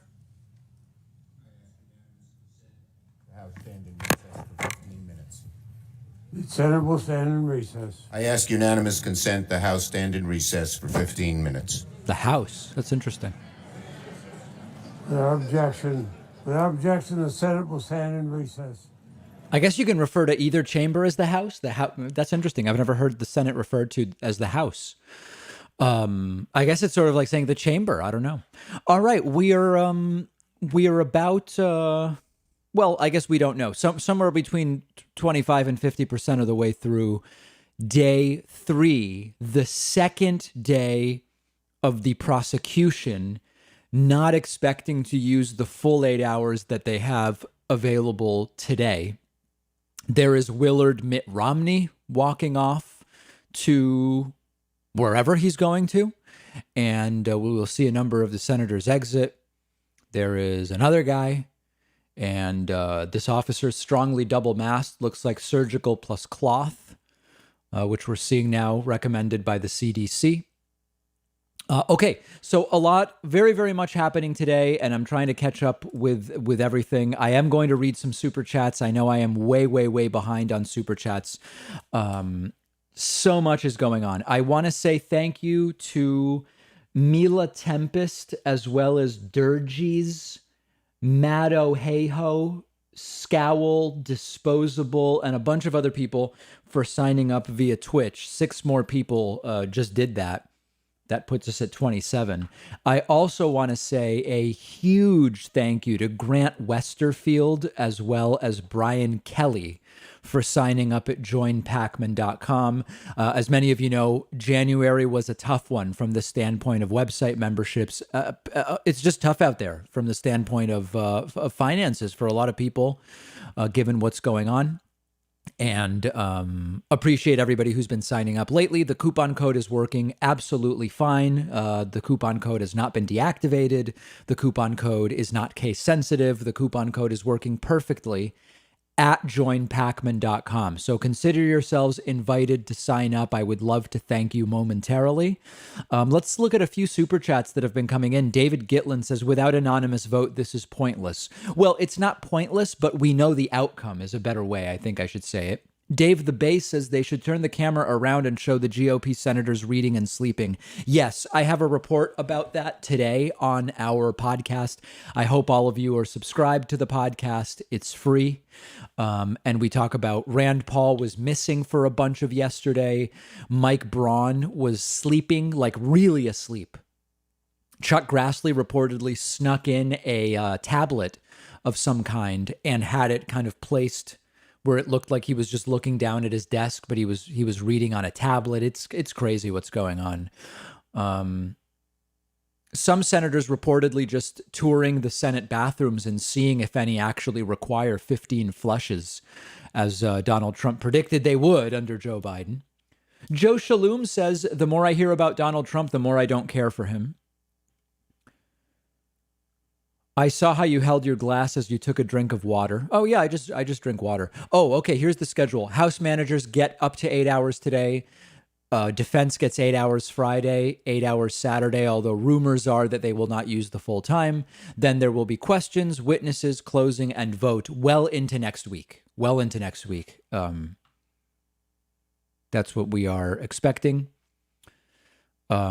Senators say trial could wrap as soon as Sunday. I believe that it's the defense could wrap as soon as Sunday. And then you would still need, I think, 4 hours of questions from either side. People asking where the podcast is. The podcast is on iTunes, Stitcher, Spotify, Pandora, Google Podcasts. Where else? Really anywhere. Anywhere. Okay, other super chats coming in. Indigo Puzzles with the top super chat of the day, $50, says, Pacman, I love your work. Download Lop and Link free puzzle app. Oh, so it's like a promo. All right. Is the gear store open? I need a coffee mug. Yes, the YouTube gear store is open. We are right now selling gear only through YouTube due to coronavirus-related shipping issues we've had, but the gear store and mugs available through YouTube. David, do you think the inevitable acquittal will foment the split of the Republican Party from the party of Trump? Will we see the Patriot Party emerge? I actually am planning a story for tomorrow's podcast about this, where on the one hand, we have Trump saying he may start his own party. There's also 100 former Republican officials who are saying they don't like how pro-Trump the Republican Party is. They may quit and create the principled conservative party. There would be nothing better for the left than the Republican Party fracturing into three. The Trump people leave and follow Trump. The so-called conservatives leave and follow conservatives. And then I guess you just have kind of some clowns left over. Let's listen to what Joe Biden said. Ended the hearing live because I was going straight through last night till a little after 9. But I watched some this morning. I think the Senate has a very important job to complete, and I think my guess is some minds may have been changed, but I don't know. Do you think conviction is possible? Thank you very much. I actually love that Joe Biden barely says anything about the impeachment. He's not involved in it. He's not in the Senate. He wasn't part of the impeachment in the House. He's not part of the trial in the Senate. He's been doing this exactly right, just completely staying out of it. I did unfortunately have to banhammer a bunch of people during the first session, mostly on Twitch. There's a little banning happening on YouTube, but overwhelmingly people getting banned on Twitch, people showing up and who never participate before, just dropping horrible messages. We will not hesitate to use the ban hammer. And if people want to appeal the ban, then we will adjudicate those appeals at some future point in time. No big deal. Not a problem whatsoever. Other super chats continuing to come in. EJ says, David, thank you for getting me interested in learning about media literacy and coffee. You are a great human being. I'm actually looking, this is breaking news, but I am looking at maybe a change to my espresso machine. And I'm looking at a few different things. I'm looking at right now I have the Breville Barista Express, which has none of these are sponsors, by the way, which has an integrated grinder in it. And I'm looking at separating out the grinder and the espresso machine and maybe going to a double boiler, maybe going to a rocket machine. There's just a lot going on from the standpoint of coffee, and I'm still exploring it. The other thing, by the way, I'm not joking, but it's just kind of irrelevant. The one thing I do want to mention, because I know we have so many tech people in the audience, I am looking at making a dramatic upgrade to my laptop from the standpoint of being able to better stream while not at the main studio. And I need, the problem I have with laptops is I like a solid laptop with the number pad and like a nice keyboard. I also want to be able to do multiple monitors. I hate these super thick gaming laptops where the fan, it's like you're in a wind tunnel. I can't have that because I'm streaming. I can't have that picked up by the mic. So in any case, I'm looking at PC only. I'm not doing any Apple stuff, PC only. I would love a little bit of advice about a good, solid streaming laptop. I would appreciate that. People can email me through my website. Osculating Plane says I upped my Patreon from $7 a month to $100 per year. Thank you very much. That's, I think, does that make it $8.33 a month? Would a website membership be better for the show? It's all good for the show. Everything is good for the show. Ferret Queen says Cicilline is beloved in Rhode Island for good reason. He's very good. He's very, very good. I see people asking, why is there going to be an acquittal? Well, there's going to be an acquittal because there aren't 17 Republicans who are actually willing to consider voting guilty, voting to convict. We know that. Okay, very good. Let's see what else we've got. I do want to make sure, because we don't get these breaks super often, that I'm catching everybody up on everything. Oh, come on. It's got to be a joke, this entire the coupon code is not working thing. The coupon code is working. People are using it. I think I'm not going to be able to respond to that anymore because I think people are just trolling me with it, quite frankly. Thanks to Hack Fewy, who just gifted a subscription, as well as Shaunicus, Chabo Robot, 503 Phoenix, Beef Goggles, and a whole bunch of other people grabbing Twitch subs, which I very much appreciate. Looks like we are at, where were we? 1841. That's a +5 there. Just getting through a lot of housekeeping stuff here. Not a problem whatsoever. All right, very good. And then I did miss one member thank you, and that is DGG for Life has signed up, dear God, for a membership at joinpacman.com. Thanks to DGG for Life for the new membership, or GAPI, as they may also be known. Ben says, check out James Hoffman for espresso machines. Absolutely. This may be an audacious statement. I believe that James Hoffman is the top coffee YouTuber. Top coffee YouTuber. I don't know if there are folks who would disagree with me on that. I can't think of anybody right now who is doing better coffee-related content than James Hoffman. Nobody disagrees. Very good. Jacob says, do you think the violent rhetoric against landlords and stuff from people on the left hurts us on an optics level? I don't think it's, I mean, listen, there's a debate to be had there, but I don't think there's enough of it to really be making a huge impact one way or the other. Yes, there are some like mom and pop landlords. Yes, there are some big corporate landlords. I don't think it's a big issue. I don't think it's rating right now. Alex says, laptop wise, get a Razer Blade Stealth. Razer Blade Stealth. All right, I've made a note of that. I will look into that. I do want a 15-inch screen. Some of these laptops with 13-inchers. Do I look like I'm going to be working with a 13-incher, guys? Not likely. Not likely. What software do I use for streaming? Streamlabs OBS.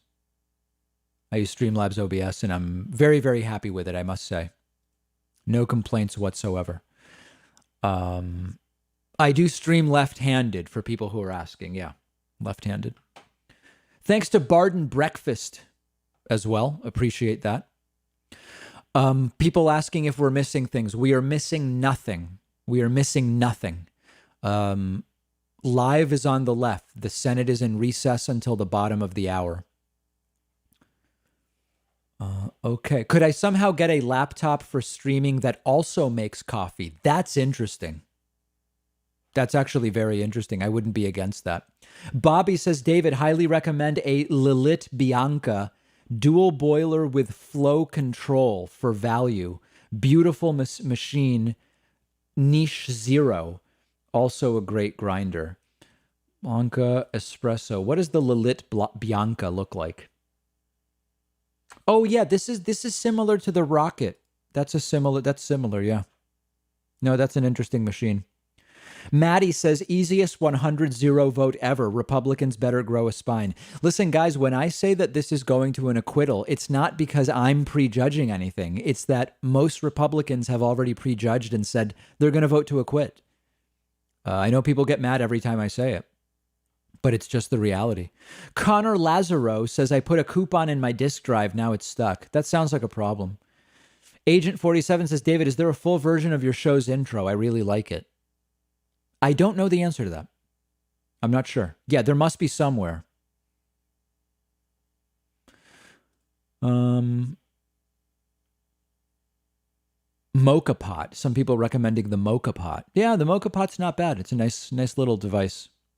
Thanks to Krista Adams for signing up at joinpacman.com. Krista, you're a great American, to quote Sean Hannity, even though I don't even know if you are American.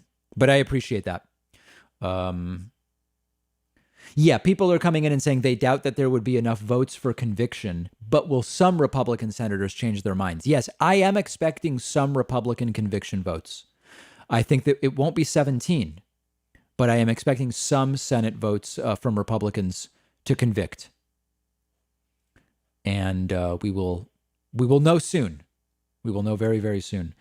Sir Man Dude Guy says, I can the Trump party Trump teenagers because that what they've been proving how they act like. I don't know what that means. I appreciate the super chat, but I really don't know. I don't know what that means. I'm struggling with that one. The Trump presidency seemed like a Polanski film, says Serge. Yeah, I don't know. That could be interpreted a number of different ways. I don't know exactly what way you believe it was like a Polanski film. But yeah. No, I am not considering any pod-based espresso machines. No. Again, as I've said, I have a Breville Barista Express, and I'm considering an upgrade. General Anubis says, I recommend a Sager Clevo laptop from Zodic PC. Solid manufacturer, can be as thin or beefy as needed. All right. I've never heard of so many of these brands. I'm really out of the laptop game. I basically just get a new Dell. That's all I ever think of to do. Thanks to Alex Civic, as well as Lena Killstrom, almost like Killstream, Lena Killstrom, new members number 37 and 38 today at joinpacman.com.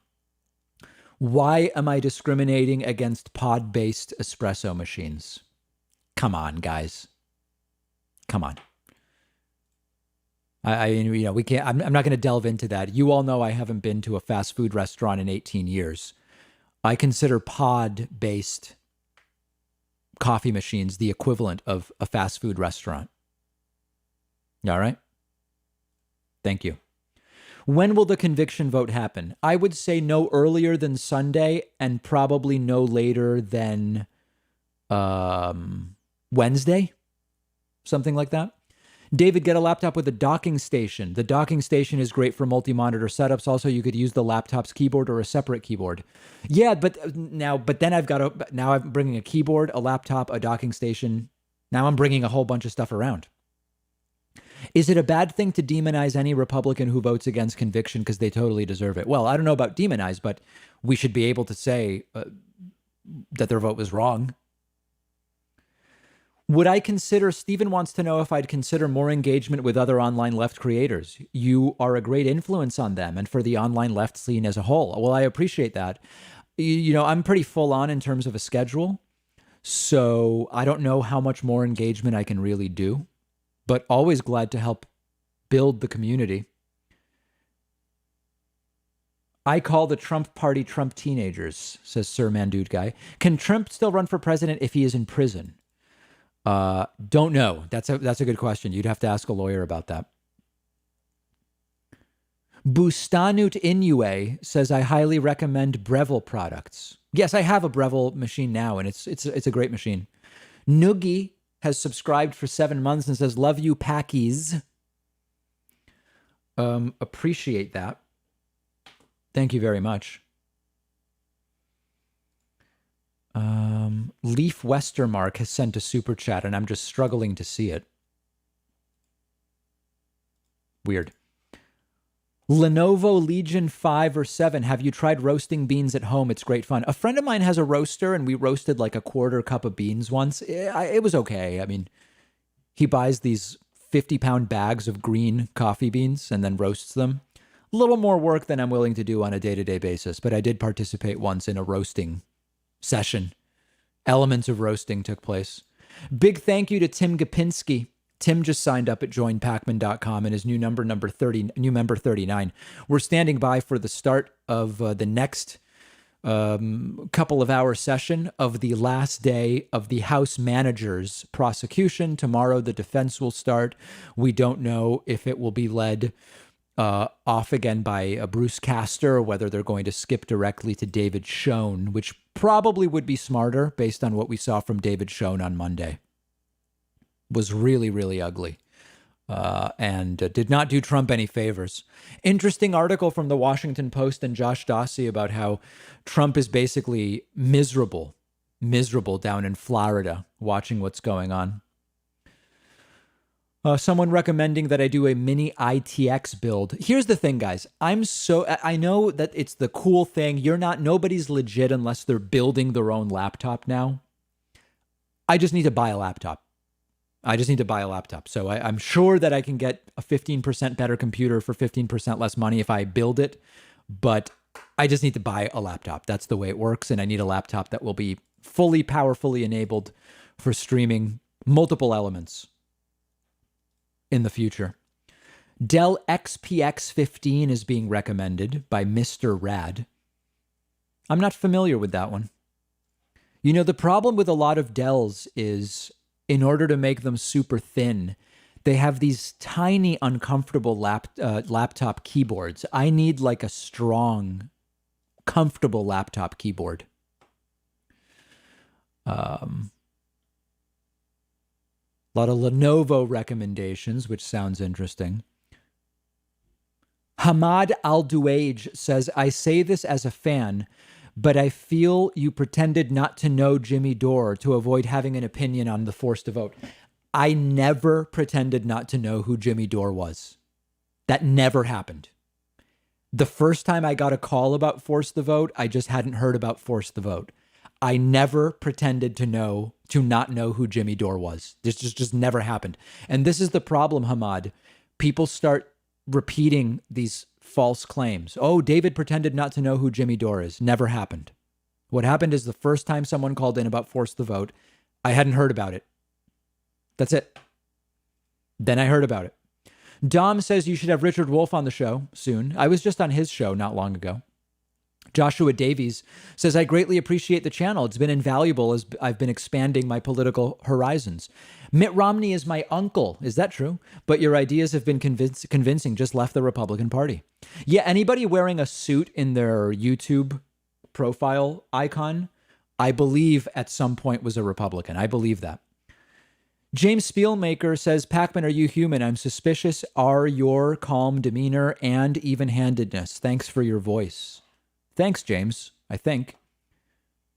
David says, leave the dock at home, carry the laptop. Right, but no, see, I don't need the dock at home. There are some projects upcoming where I may be broadcasting a little bit longer term from outside of my main studio. That's where I need the more powerful streaming setup. Get a little bit more light on here. There we go. So I would need to bring the dock. David, my computer savvy friend, helped me pick out an Acer, and it's been good. Massive screen as well, says Joshua. David, have you listened to the podcast It Could Happen Here? No, I've never heard of it. I should get a MacBook Pro with the M1 chip. Looking for a PC, my friends. Looking for a PC. Thanks for TJ View as well as Chill SD and a Giggle Sniffer for signing up via Twitch, putting us at, where does that put us at? 43. Here is Mitch McConnell winding his way back into the Senate. I do want to say thank you to Nick Finocchiaro and Ignotus Asadauskas for signing up at joinpacman.com, putting us at 45. Appreciate that, guys. Is Giggle Sniffer some kind of inside joke I'm not familiar with? Maybe I should ask, if I were to go to a streamer for advice on a laptop, should I go to Stephen, Kenneth, Destiny, Benel II, or should I go to Hassan? Who would be stronger on this issue? Okay. Most people seem to say neither. Okay, the consensus is neither. Hoopla Cake May says Asus laptops have done me wonders. What features am I looking for? I'm looking for a 15-inch screen, the ability to plug in multiple monitors, the ability for it to handle running all sorts of different things at once, as well as a comfortable keyboard. It's a shame Republicans had to be put in danger to decide Trump was a tiny bit bad for the country. Well, what's crazy is many of them were put in danger and still haven't decided Trump is bad for the country. Why are TYT against means testing? I have no idea. I don't watch other shows like mine. A girl once dumped me for not having enough zest for life, says Daniel. So I started collecting orange peel shavings. That is a dad pun if I've ever heard one. T. Kitlitz says the coupon code should be impeached, completely unconstitutional. I don't disagree. I don't disagree. Am I fully vaccinated? I am not. I am partially vaccinated. Will be fully vaccinated by, let me think, I guess March 5th. Call Zodic PC, ask for Andrew Elias. Tell him I sent you. Anybody know about this Zodic PC stuff? Custom gaming computers, laptops, and notebooks. Is that a solid brand? I have never heard of it. Zodic. Overpriced. Ooh. That's brutal. It's pronounced exotic. I prefer saying Zodic. I don't know why. Dell Precision would work. LG Gram, all the things you want, and a touchscreen, killer battery life. See, this is why it's so difficult, because everybody has very black-white perspectives on laptops.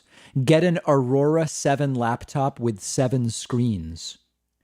Ryan says, get an Asus Zephyrus Duo. Extra screen built into the deck. This will help you. That's interesting. I've never heard of that. That's $5,000. Okay, I mean, how long would that last me? Is it Asus or Asus? My budget is whatever it needs to be. I mean, this is a work element. It's a work element. Danny Thompson sends the top super chat of the day at 106.21 and says, unless Mitch wants Trump out for good and assembles a group of Republicans large enough, there will be no conviction. Of course. Yeah, Danny, there's not going to be a conviction. He is not making any media statements right now, unlike the first impeachment. So I am as hopeful as I can be. Smash, like, and subscribe. And if you can, match my super chat. Wow, Danny Thompson with a shot across the bow at other viewers, asking for a matched super chat.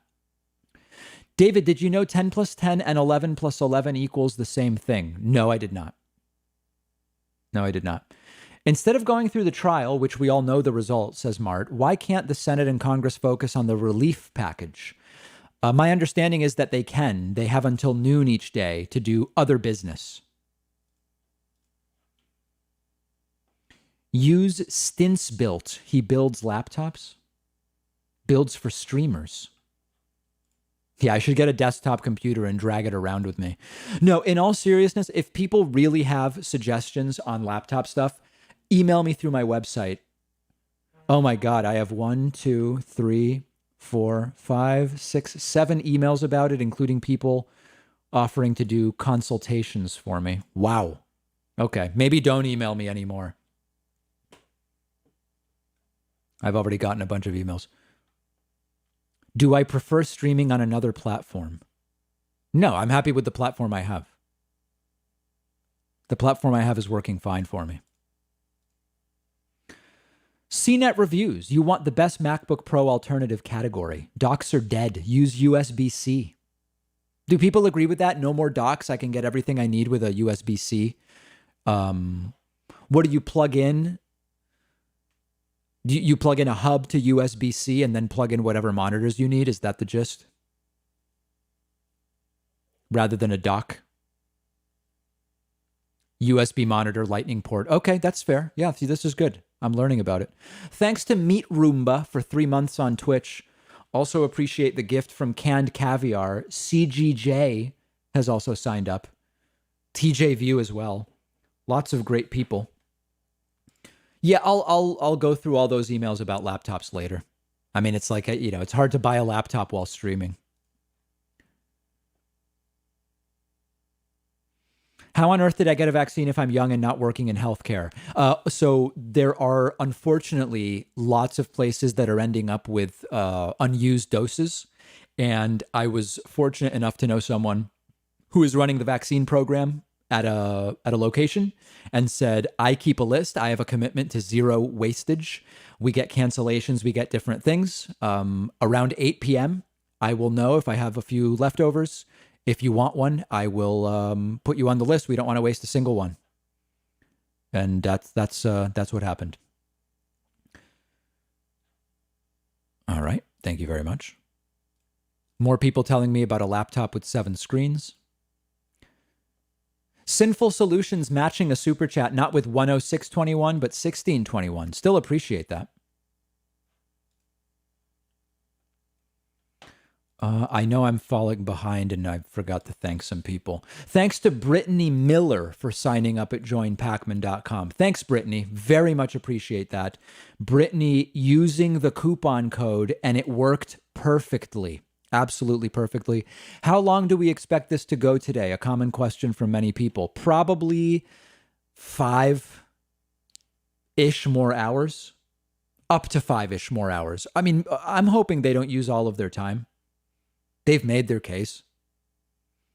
I'm hoping they just wrap soon. It's time. It's time. Who is on? Oh, we actually had a great guest. I recorded an interview earlier today. This is on today's podcast going live in 45 minutes. I interviewed Michael Kinch today, who wrote a really great book about the history of vaccines. We talked about how you disabuse people of anti-vax perspectives, what herd immunity threshold is likely to be with the current new variants. Big vaccine sort of it's almost like a vaccine summit that we had on today's podcast. Okay. Yeah, I agree. I agree with people who are saying that some of the presentation is getting repetitive. There's this. I think it's very clear that the House impeachment managers know they need to make a comprehensive case to give the impression that there's so much evidence against Trump, and of course there is. But this creates kind of a race to the bottom where it's like, okay, well, let's do 6 hours. Let's do 8 hours. Let's do 10 hours. Obviously, this could be done in less time. Obviously, it could be done in less time. Nobody ever said that these things happen as efficiently as they could. There's no question about that. Shannon says, what do you think of Fidelity? I have a robo-advisor that buys Fidelity funds. I am not going to comment on any company as far as that goes. I don't know anything about Fidelity. As I've said before, I am mostly invested in ultra low cost index funds, total stock market index fund, total international stock, total bond fund, where you're paying 5 or 10 basis points. That's it. Anything beyond that, I don't know anything about.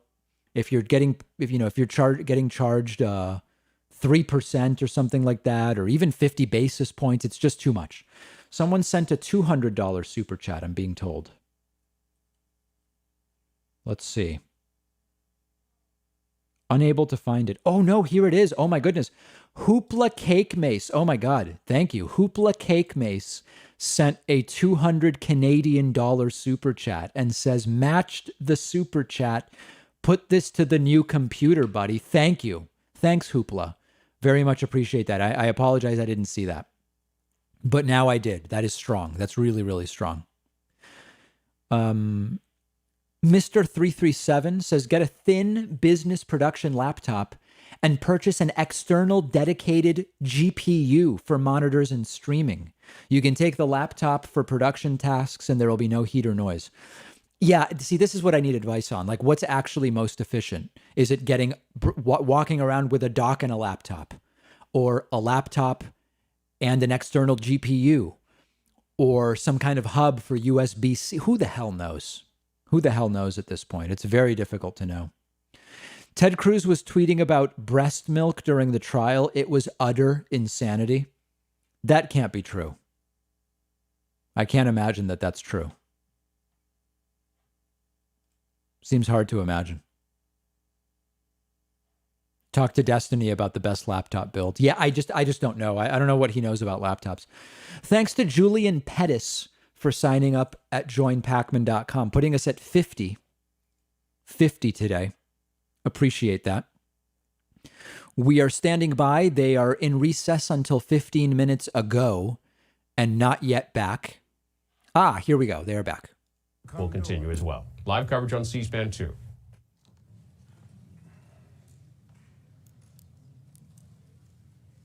And once they resume, I'll be back with everybody very soon.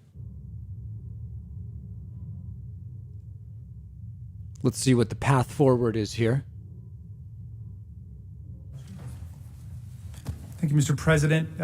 Mr. Castro will now return to address the harm visited upon America's national security by these events and the damage to our international reputation. Whoa. A lot of craziness going on. All right, we'll be back with you soon.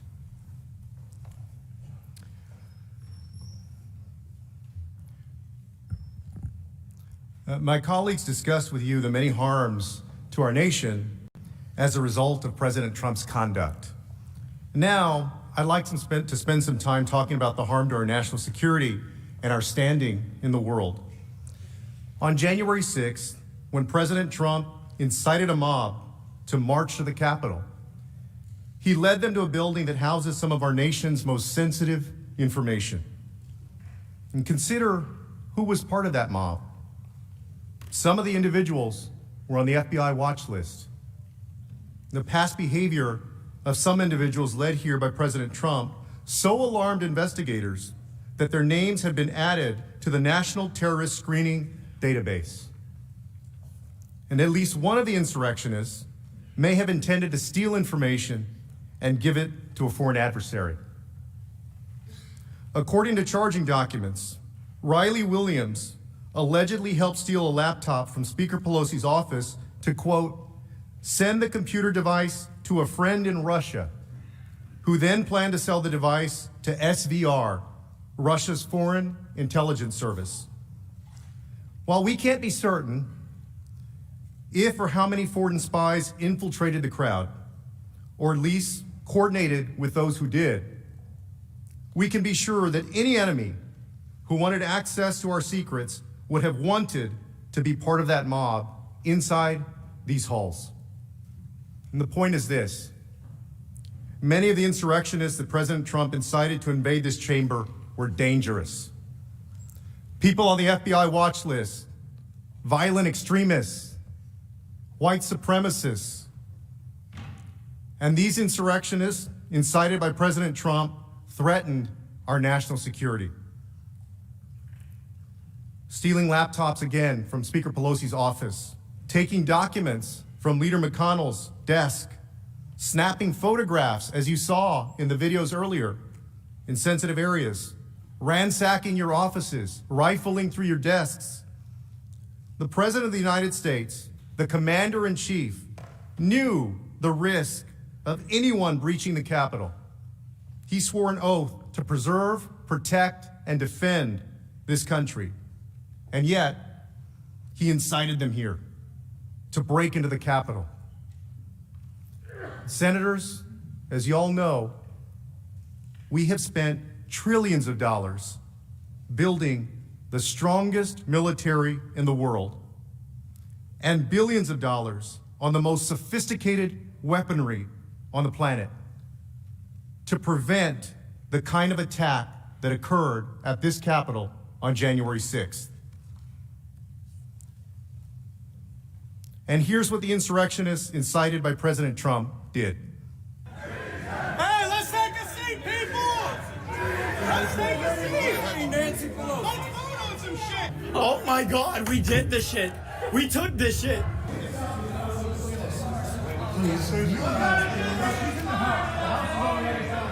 want to just get a snap of that.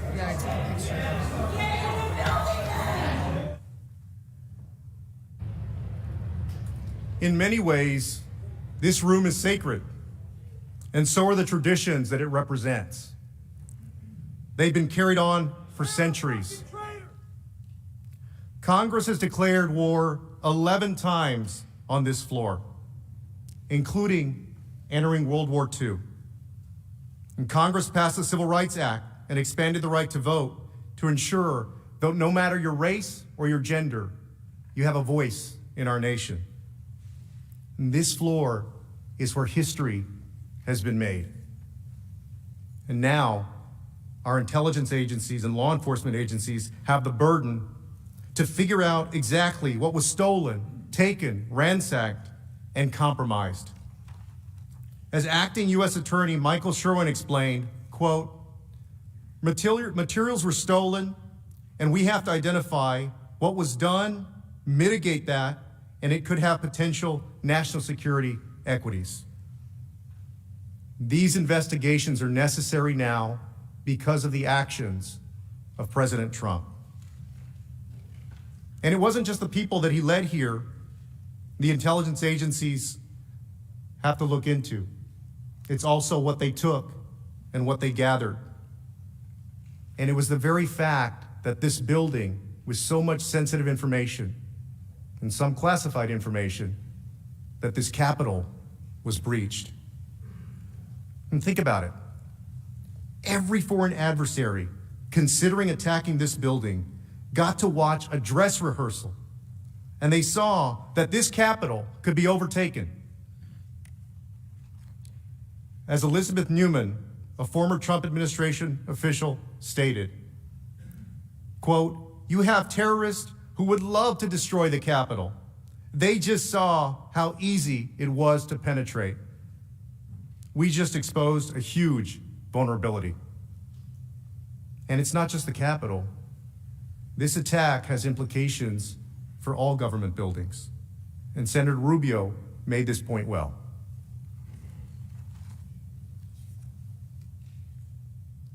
If you're a terrorist right now, you're sitting out there watching this, you're saying to yourself, hey, it's not that hard to get into the Capitol. Maybe that's not hard to get into the White House or the Supreme Court building or somewhere else. Our government, our intelligence agencies, and our law enforcement have implemented additional safety measures since the attack on January 6th. But while we secure this physical space, what message will we send the rest of the world? We already know that the message our adversaries took from January 6th. This is how some of them responded after the attack. Quote, "For America's adversaries, there was no greater proof of the fallibility of Western democracy than the sight of the U.S. Capitol shrouded in smoke and besieged by a mob whipped up by their unwillingly outgoing president." And to make matters worse, our adversaries are even using the events of January 6th not only to denigrate America, but to justify their own anti-democratic behavior, calling America hypocritical. Here's what the Chinese government is saying.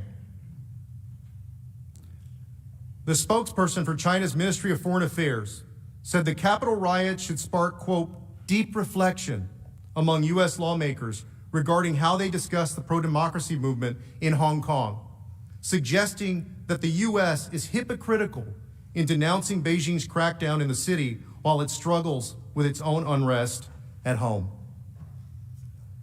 In the Global Times, an outlet affiliated with the Chinese Communist Party, even tweeted a series of side-by-side photos of two events: the siege of the U.S. Capitol and a July 2019 incident in which pro-democracy protesters in Hong Kong broke into the city's Legislative Council building. Think about that. President Trump gave the Chinese government an opening to create a false equivalency between Hong Kongers protesting for democracy and violent insurrectionists trying to overthrow it. As Representative Gallagher described in real time, and we don't think other countries around the world are watching this happen right now. We don't think the Chinese Communist Party is sitting back and laughing, then we're deluding ourselves. So call it off, Mr. President. We need you to call this off. Russia has also seized on this violent attack against our government, decrying that democracy is, quote, over. The chairman of the Russian Upper House of Parliament's International Affairs Committee said, quote, "The celebration of democracy is over. This is, alas, actually the bottom. I say this without a hint of gloating. America is no longer charting the course and therefore has lost all its rights to set it, and especially to impose it on others." They're using President Trump's incitement of an insurrection to declare that democracy is over. In Iran, the supreme leader is using President Trump's incitement of insurrection to mock America. He said of the situation in the United States, quote, "This is their democracy and human rights. This is their election scandal. These are their values. These values are being mocked by the whole world. Even their friends are laughing at them."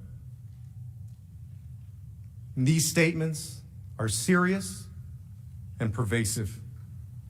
And according to a joint threat assessment bulletin from the Department of Homeland Security, the FBI, and 8 other law enforcement entities, quote, "Since the incident at the U.S. Capitol on January 6th, Russian, Iranian, and Chinese influence actors have seized the opportunity to amplify narratives in furtherance of their policy interests amid the presidential transition." We cannot let them use what happened on January 6th to define us, who we are, and what we stand for. We get to define ourselves by how we respond to the attack of January 6th. And some might be tempted to say and point out that our adversaries are always going to be critical of the United States. But following the insurrection on January 6th, even our allies are speaking up. Canadian Prime Minister Justin Trudeau said, quote, "What we witnessed was an assault on democracy by violent rioters, incited by the current president and other politicians. As shocking, deeply disturbing, and frankly saddening as that event remains, we have also seen this week that democracy is resilient in America, our closest ally and neighbor." The German foreign minister said, quote, "This closing of ranks begins with holding those accountable who are responsible for such escalations. That includes the violent rioters, and it also includes their instigators." The world is watching and wondering whether we are who we say we are. Because when our other countries have known chaos, our Constitution has helped keep order in America. This is why we have a Constitution. We must stand up for the rule of law, because the rule of law doesn't just stand up by itself. After the insurrection, my colleagues on the House Foreign Affairs Committee, the chairman and the ranking member, issued a bipartisan statement that said, quote, "America has always been a beacon of freedom to the world, proof that free and fair elections are achievable and that democracy works. But what happened at the Capitol today has scarred our reputation and has damaged our standing in the world. Today's violence, an inevitable result when leaders in positions of power misled the public, will certainly empower dictators and damage struggling democracies." And that's true. For generations, the United States has been a North Star in the world for freedom, democracy, and human rights, because America is not only a nation, for many, it's also an idea. It's the light that gives hope to people struggling for democracy in autocratic regimes, the light that inspires people fighting across the world for fundamental human rights, and the light that inspires us to believe in something larger than ourselves.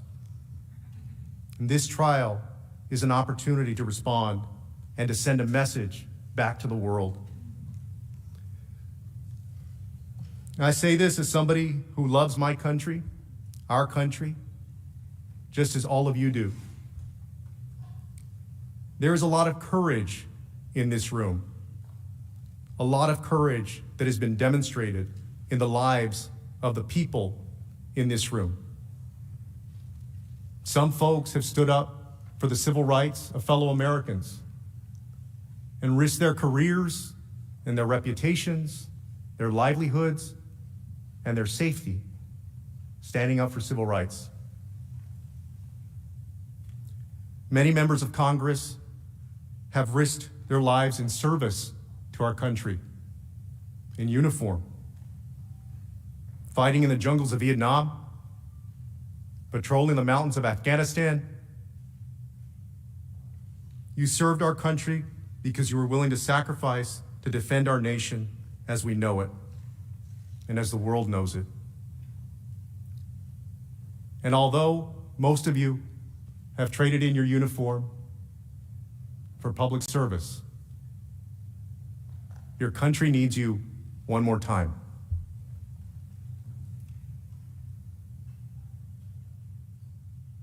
The world watched President Trump tell his big lie. The world watched his supporters come to Washington at his invitation. And the world watched as he told his supporters to march here to the Capitol. And President Trump, our commander-in-chief at the time, failed to take any action to defend us, as he utterly failed in his duty to preserve, protect, and defend. And now, the world is watching us, wondering whether our constitutional republic is going to respond the way it should, the way it's supposed to, whether the rule of law will prevail over mob rule. Because the answer to that question has consequences far beyond our own borders. Think of the consequences to our diplomats and negotiators as they sit at tables around the world to enforce our agenda on trade, the economy, and human rights. To fail to convict a president of the United States who incited a deadly insurrection, who acted in concert with a violent mob, who interfered with the certification of the Electoral College votes, who abdicated his duty as commander-in-chief, would be to forfeit the power of our example as a North Star on freedom, democracy, human rights.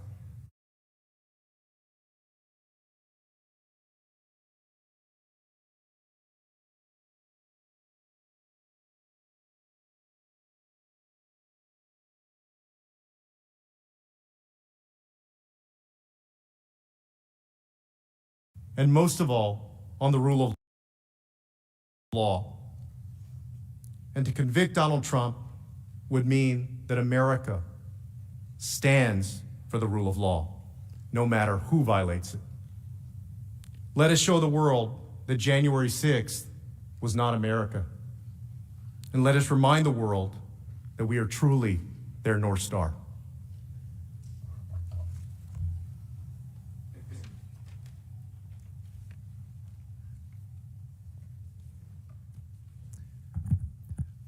Representative Neguse and I will now address the First Amendment argument that's being offered by President Trump's lawyers to try to excuse his incitement to this insurrection, and Mr. Neguse will begin.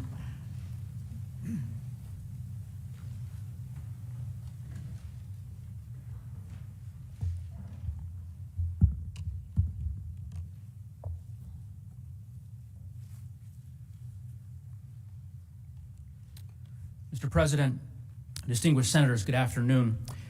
You have heard over the course of the last several days overwhelming evidence that President Trump incited an insurrection. But as Lead Manager Raskin mentioned, as we prepare to close, we'd be remiss if we didn't just briefly address the principal defense that the president will offer to excuse his conduct, and that is this notion that he can't be held accountable for what happened on January 6th because his actions are somehow protected by the First Amendment. Now, let's stop a moment and try to really understand the argument that they are making. According to President Trump, everything he did, everything we showed you that he did, was perfectly okay for him to do, and for a future president to do again. And the Constitution, apparently, in their view, forbids you from doing anything to stop it. That can't be right. It can't be. And it isn't right. Their argument is meant as a distraction. They are concerned not with the facts that actually occurred, the facts that we've proven, but with an alternative set of facts, where President Trump did nothing but deliver a controversial speech at a rally. Of course, that's not what we've charged in the article of impeachment, and it's not what happened. You will hear from my colleague, Lead Manager Raskin, the many myriad reasons why this argument that they make is wrong on the law, completely. Not just around the edges. They make major, fundamental mistakes of constitutional law, the kind that Lead Manager Raskin tells me wouldn't cut it in his first year law course, which of course he certainly would know since he has taught this subject for decades. And that explains why so many lawyers who've dedicated their lives to protecting free speech, including many of the nation's most prominent conservative free speech lawyers, have described President Trump's First Amendment claims as, quote, legally frivolous. It's another quote from a recent letter from prominent free speech lawyers that, quote, the First Amendment is no bar to the Senate convicting former President Trump and disqualifying him from holding future office. Their argument is wrong on the facts, wrong on the law, and would flip the Constitution upside down. Let's start with the facts, because as you'll see, his free speech claim depends on an account of what he did, of why we're here, that has no basis in the evidence. To hear his lawyers tell it, he was just some guy at a rally expressing unpopular opinions. They would have you believe that this whole impeachment is because he said things that one may disagree with. Really? And make no mistake, they will do anything to avoid talking about the facts of this case. That I can assure you. Instead, we expect they will talk about a lot of other speeches including some given by Democratic officials, and they will insist with indignation that the First Amendment protects all of this as though it were exactly the same. We trust you to know the difference because you've seen the evidence that we've seen. You've seen, as we've proven over the last 3 days, that his arguments completely misdescribe the reality of what happened on January 6th. They leave out everything that matters about why we're here and what he did. Because President Trump wasn't just some guy with political opinions who showed up at a rally on January 6th and delivered controversial remarks. He was the President of the United States. And he had spent months, using the unique power of that office, of his bully pulpit, to spread that big lie that the election had been stolen, to convince his followers to stop the steal, to assemble them just blocks away from here on January 6th, at the very moment that we were meeting to count the electoral college votes, where he knew, where it had been widely reported that they were primed and eager and ready for violence at his signal. And then, standing in the middle of that explosive situation, in that powder keg that he had created over the course of months, before a crowd filled with people that were poised for violence, at his signal, he struck a match. And he aimed it straight at this building, at us. You've seen all that evidence. There's no denying it. That's why the House impeached him. That's why he's on trial. No president, no matter their politics or the politics of their followers, conservative, liberal, or anything else, no president can do what President Trump did. Because this isn't about politics. It's about his refusal to accept the outcome of the election and his decision to incite an insurrection. And there's no serious argument that the First Amendment protects that. And it would be extraordinarily dangerous for the United States Senate to conclude otherwise. To tell future presidents that they can do exactly what President Trump did and get away with it. To set the precedent that this is an acceptable, now a constitutionally protected way to respond to losing an election. And you'll notice something, certainly something Lead Manager Raskin and I noticed, which is that by all accounts, it doesn't appear that President Trump's lawyers disagree. I mean, they don't insist that if the facts we've charged, the facts that we have proven, the facts supported by overwhelming evidence are true, as of course you now know they are, that there's nothing you can do. They're not arguing that it's okay for a person to incite a mob to violence. At least I don't think they're arguing that. Instead, what they are doing is offering a radically different version of what happened that day, totally inconsistent with the evidence. And then they insist that if that fictional version of events, if that alternate reality were true, well then he may be protected by the First Amendment. That's their argument. But you are here to adjudicate real evidence, real facts, not hypothetical ones. And for that reason alone, you should reject their argument, because it has been advanced to defend a situation that bears no resemblance to the actual facts of this case. With that, I want to turn it over to my colleague, Lead Manager Raskin, to address the many legal flaws, as I mentioned, in President Trump's position.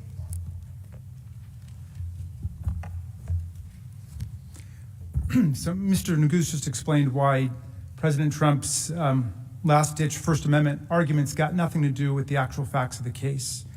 He's been impeached for inciting violent insurrection against the government.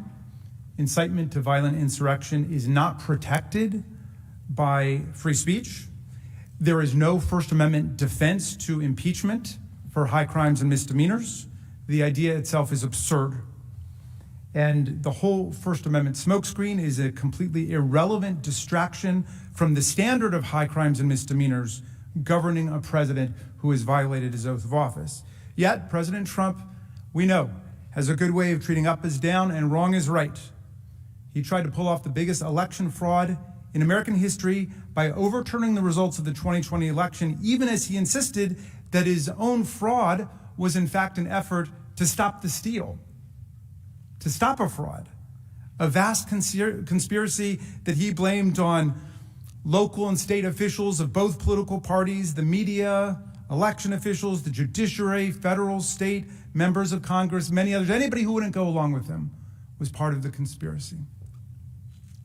He violated his own oath of office by inciting mob violence to prevent Congress from counting the Electoral College votes as we're assigned to do by the 12th Amendment and the Electoral Count Act, even as he attacked Vice President Pence at a rally for violating his oath of office and going along with an egregious assault on democracy.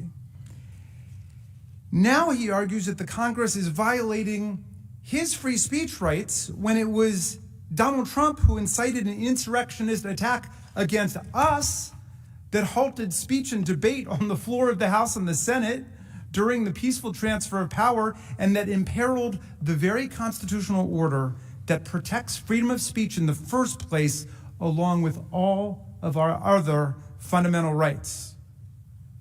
As a matter of law, as a matter of logic, President Trump's brazen attempt to invoke the First Amendment now won't hold up in any way. The basic flaw, of course, is that it completely ignores the fact that he was president of the United States, a public official. He swears an oath as president that nobody else swears. In exchange, he's given greater powers than anybody else in the entire country, maybe on earth. He or she promises to preserve, protect, and defend the Constitution of the United States and our government institutions and our people. And as we all know, the power we entrust to people in public office, in government office, especially our presidents, comes with special obligations to uphold the laws and the integrity of our republic. And we all swear that oath. Now, what if a president publicly, and on a daily basis advocated replacing the Constitution with a totalitarian form of government, and urged states to secede from the Union, and swore an oath of loyalty to a foreign leader or foreign government? Well, as a private citizen, you couldn't do anything about people using those words to advocate totalitarianism, to advocate secession from the Union, to swear an oath of personal loyalty to a foreign leader or a foreign government or country. You couldn't. That's totally protected. If you tried to prosecute somebody for that, as a prosecutor, you would lose. But it is simply inconceivable, unthinkable, that a president could do any of these things. Get up and swear an oath to foreign governments or leaders, advocate totalitarianism, advocate secession, and not be impeached for it. It's just unthinkable that that could happen. Would that violate their First Amendment rights?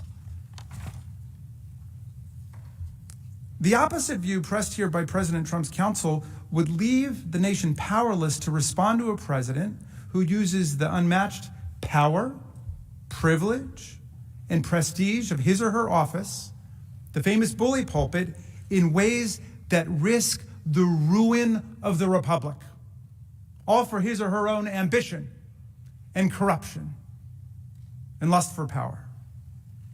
Everyone should be clear. There's nothing remotely exotic about what we're saying. It should be common sense to everybody. Common sense about this understanding of the First Amendment as it applies to public servants, cops, firefighters, teachers, everybody across the land. My daughter, who I mentioned earlier in the trial, she's a teacher in a public school. And courts have said teachers teach, but if they go off script and they start advocating totalitarianism, treason, or what have you, they're not living up to the duties of their office as teacher, they can be fired. Everybody knows that. And it happens all the time, by the way, including to cops and firefighters and people on the front lines. It happens all the time. In fact, it happened countless times to people fired by President Trump for their statements or ideas about things, including on election fraud, not long ago. There were people in the government who lost their jobs because the president didn't like what they said or what they wrote. Now,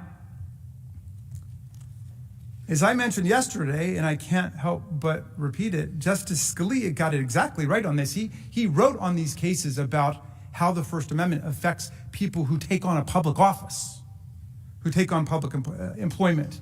And he summed it up like this. He said, you can't ride with the cops, but root for the robbers. You can't ride with the cops, but root for the robbers. That's what Justice Scalia said.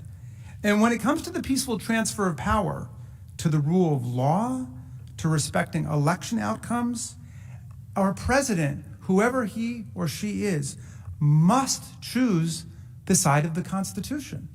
Must. And not the side of the insurrection or the coup or anybody who's coming against us. And if he or she chooses the wrong side, I'm sorry.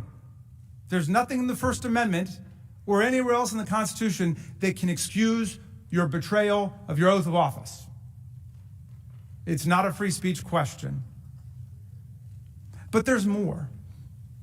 Let's play make-believe and pretend that President Trump were just a run-of-the-mill private citizen, as my colleague Mr. Nagu said, just another guy at the rally who's just expressing a deeply unpopular opinion, because we shouldn't overlook the fact that while there were thousands of people in that violent mob, they represent a tiny, tiny, tiny part of less than 1% of the population, and the vast majority of the American people reject the kind of seditious mob violence that we saw on January 6th. But let's say that you were just another guy in the crowd that day. It is a bedrock principle that nobody can incite a riot. First Amendment doesn't protect it. Key case, Brandenburg versus Ohio. There's no First Amendment protection for speech directed to inciting or producing imminent lawless action and likely to produce such action. And for all the reasons you've heard, based on the voluminous, comprehensive, totally unrefuted, and we think irrefutable, but we're eager to hear our colleagues, based on all the evidence you've heard, and for all the reasons you've heard, that definition of proscribable speech fits President Trump's conduct perfectly. This is a classic case of incitement. And you don't have to take my word for it. The 144 free speech lawyers Mr. Nagu mentioned, who include many of the nation's most dedicated, most uncompromising free speech advocates, unlike Mr. Trump, of course, but these people agree that there is a powerful case for conviction under the Brandenburg Standard, even if the President of the United States were just to be treated like some guy in the crowd. And they add, the First Amendment is no defense to the article of impeachment leveled against the former president. And I mention the Brandenburg Standard not because it applies here. Of course it doesn't, since this is an impeachment. It's not a criminal trial, and there's no risk of jail time. Let's be clear about that. The president doesn't go to jail for 1 week, 1 day, 1 hour, or 1 minute based on impeachment and conviction and disqualification from further office. Rather, I mention it to emphasize that absolutely nobody in America would be protected by the First Amendment if they did all the things that Donald Trump did.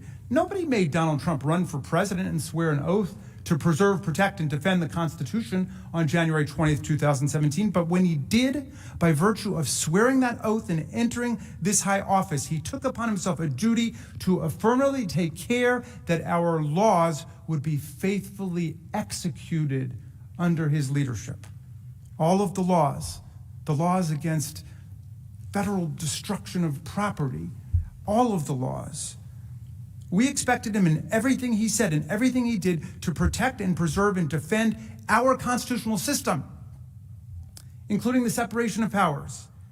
But instead, he betrayed us. And as Representative Cheney said, it was the greatest betrayal of a presidential oath in the history of the United States of America. The greatest. Quoting a Republican on that is slick. President Trump is not even close to the proverbial citizen who falsely shouts fire in a crowded theater. He is like the now proverbial municipal fire chief who incites a mob to go set the theater on fire and not only refuses to put out the fire, but encourages the mob to keep going as the blaze spreads. We would hold that fire chief accountable. We would forbid him from that job ever again. And that's exactly what must happen here. There are hundreds of millions of citizens who can be president.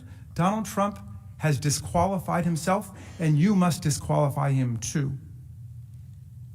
Just like the fire chief who sends the mob, President Trump perverted his office by attacking the very Constitution he was sworn to uphold. In fact, that's one reason why this free speech rhetoric at this trial is so insidious. His conduct represented the most devastating and dangerous assault by a government official on our Constitution, including the First Amendment in living memory. We wouldn't have free speech or any other rights if we didn't have the rule of law, peaceful transfer of power, and a democracy where the outcome of the election is accepted by the candidate who lost. We had it all the way up until 2020. And the central purposes of the First Amendment are democratic self-government and civic truth-seeking, two purposes that President Trump sought to undermine, not advance, in the course of his conduct, as we have definitively demonstrated this trial. The violence he incited threatened all of our freedoms. It threatened the very constitutional order that protects free speech, due process, religious free exercise, the right to vote, equal protection, and the many other fundamental rights that we all treasure and cherish as citizens of the United States.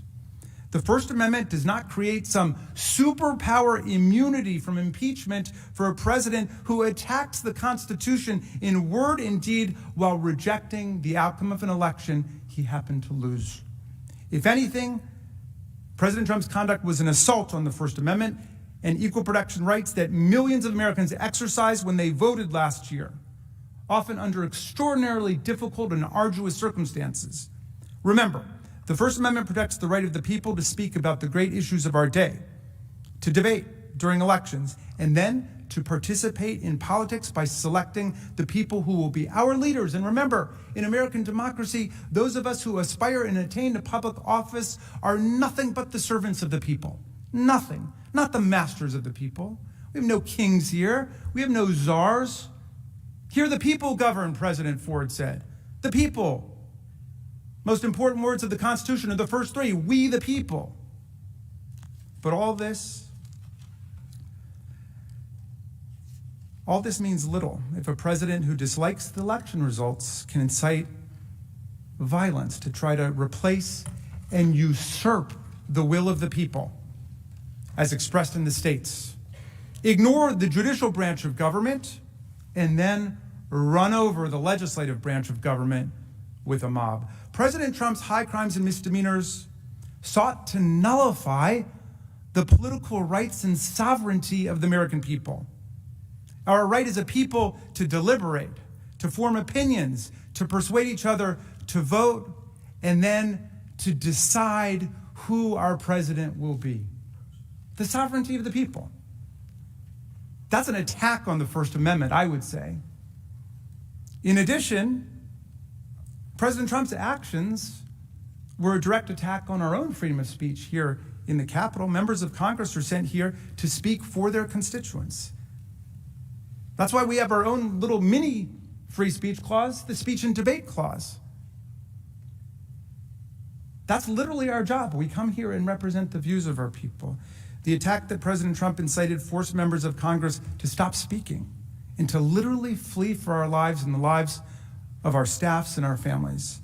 The man whose statements and actions halted speech in Congress, speech related to the peaceful transfer of power, has no right to claim that free speech principles prevent this body from exercising its constitutional power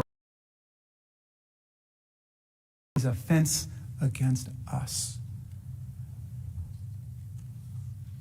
You know, Voltaire said famously, and our founders knew it, I may disagree with everything you say, but I will defend with my life your right to say it. President Trump says, because I disagree with everything you say, I will overturn your popular election and incite insurrection against the government. And we might take a moment to consider another Voltaire insight, which a high school teacher of mine told me when a student asked, when was the beginning of the Enlightenment? And she said, I think it was when Voltaire said, anyone who can make you believe absurdities can make you commit atrocities. There's no merit whatsoever to any of the free speech rhetoric, the empty free speech rhetoric you may hear from President Trump's lawyers. He attacked the First Amendment, he attacked the Constitution, he betrayed his oath of office. Presidents don't have any right to do that. It's forbidden, so that our republic may survive. The people are far more important than that. The precedent he asked you to create, which would allow any future president to do precisely what he did, is self-evidently dangerous.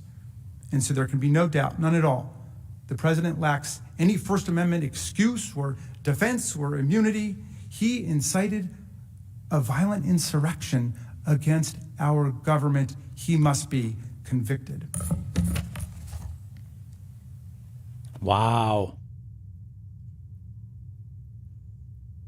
And now I'm going to call up Representative Dean, who will explain why, contrary to the president's claims, the House provided him with all the process that was due to him in this impeachment process. Oh, I'm sorry, Mr. Lieu is going to do that. We will now hear from Congressman Ted Lieu.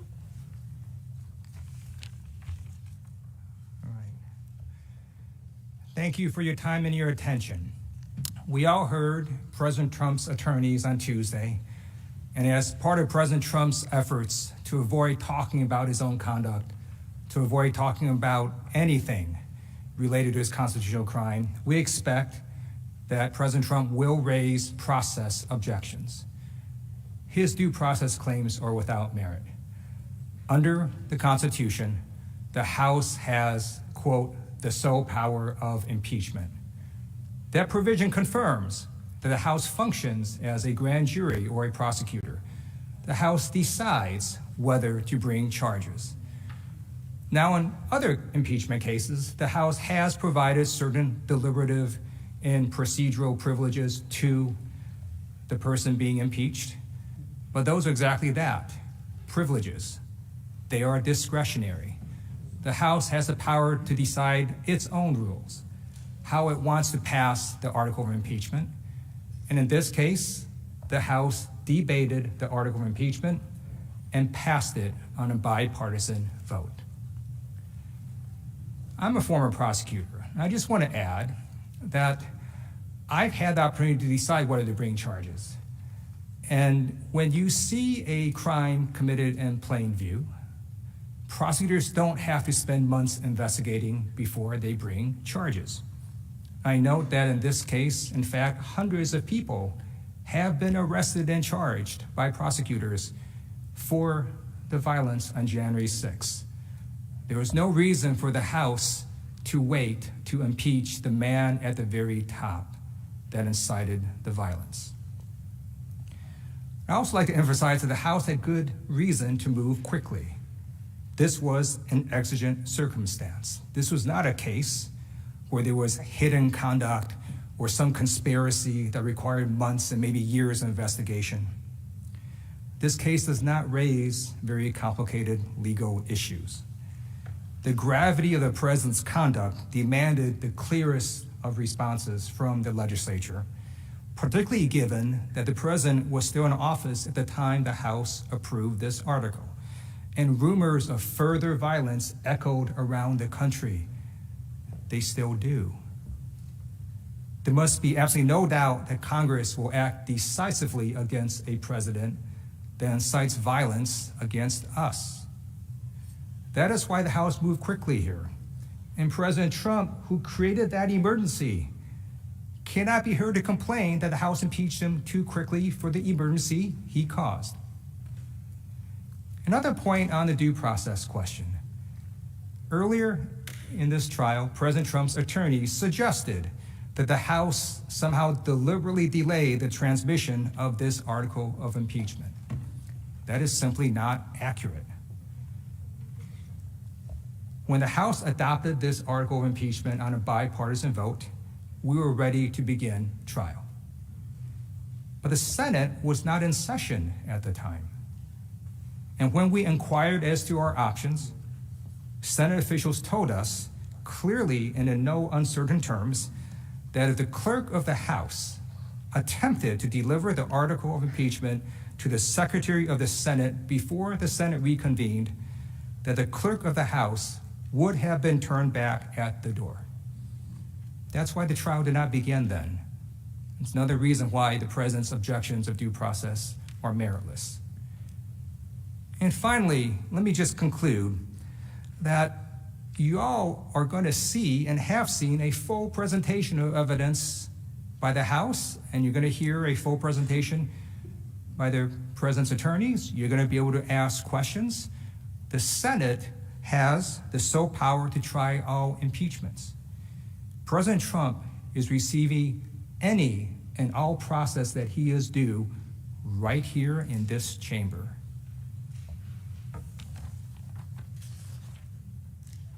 There is Congressman Ted Lieu. Jamie Raskin is back. Mr. President, Senators, in just a moment, my colleague, Mr. Neguse, will return to show that we've established with overwhelming evidence that President Trump engaged in high crimes and misdemeanors. Before Mr. Neguse comes up, though, I'd like to emphasize what should be an uncontroversial point, but is really key to understand. If we have proven to you the conduct that we've alleged in this article, then President Trump has indeed committed a high crime and misdemeanor under the Constitution. Incitement of insurrection under these circumstances is undoubtedly, in the words of George Mason from the Constitutional Convention, a great and dangerous offense against the Republic. Indeed, it is hard to think of a greater or more dangerous offense against the Republic than this one. So, to be very precise about this, I hope we all can agree today that if a president does incite a violent insurrection against the government, he can be impeached for it. I hope we all can agree that that is a constitutional crime. Another key point, while President Trump's lawyers may be arguing otherwise, the question here is not whether President Trump committed a crime under the federal code or DC law or the law of any state. Impeachment does not result in criminal penalties. As we keep emphasizing, no one spends a day in jail. There are not even criminal or civil fines. Centuries of history, not to mention the constitutional text, structure, and original intent and understanding, all confirm the teaching of James Wilson, another framer who wrote that impeachments and offenses come not within the sphere of ordinary jurisprudence. Simply put, impeachment was created for a purpose separate and distinct from criminal punishment. It was created to prevent and deter elected officials who... It's crazy when you have to continually remind Republicans why it's okay to have this trial. ...offenses against our republic. That's a constitutional crime. And senators, what greater offense could one commit than to incite a violent insurrection at our seat of government during the peaceful transfer of power? In circumstances where violence is foreseeable, where a crowd is poised for violence to provoke a mob of thousands to attack us with weapons and sticks and poles, to bludgeon and beat our law enforcement officers and to deface these sacred walls and to trash the place, and to do so while seeking to stop us from fulfilling our own oaths, our own duties to uphold the Constitution by counting the votes from our free and fair elections, and then to sit back and watch in delight as insurrectionists attack us, violating a sacred oath and engaging in a profound dereliction and desertion of duty. How can we assure that our commander-in-chief will protect, preserve, and defend us and our Constitution if we don't hold a president accountable in a circumstance like this? What is impeachable conduct if not this? I challenge you all to think about it. If you think this is not impeachable, what is? What would be? If President Trump's lawyers endorse his breathtaking assertion... Reminds me of the great Bill Walton, who often said during NBA basketball games, if that is not a foul, do fouls even exist in the game? Then any president could incite and provoke insurrectionary violence against us again. If you don't find this a high crime and misdemeanor today, you have set a new terrible standard for presidential misconduct in the United States of America. The only real question here is the factual one. Did we prove that Donald Trump, while president of the United States, incited a violent insurrection against the government? Incitement, of course, is an inherently fact-based and fact-intensive judgment, which is why we commend you all for your scrupulous attention to everything that took place.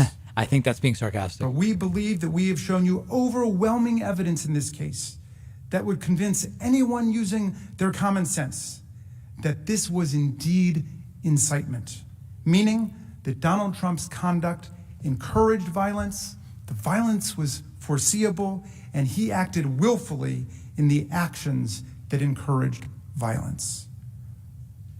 Mr. Neguse will take you through that evidence again. Not the whole thing. We're almost done. We're almost done. But we don't want it to be said, they never proved this or they never proved that. Because my magnificent team of managers has stayed up night after night after night through weeks to compile all of the factual evidence, and we have put it before you. And we have put it before all of you in this public trial because we love our country that much. Mr. Neguse will show you that we've proven our case and that President Trump committed this impeachable offense that we impeached him for on January 13th, and that you should convict him. And when he's finished, I will return and explain why it's dangerous for us to ignore this. Wow. And why you must convict, and then we will rest. Mr. Neguse.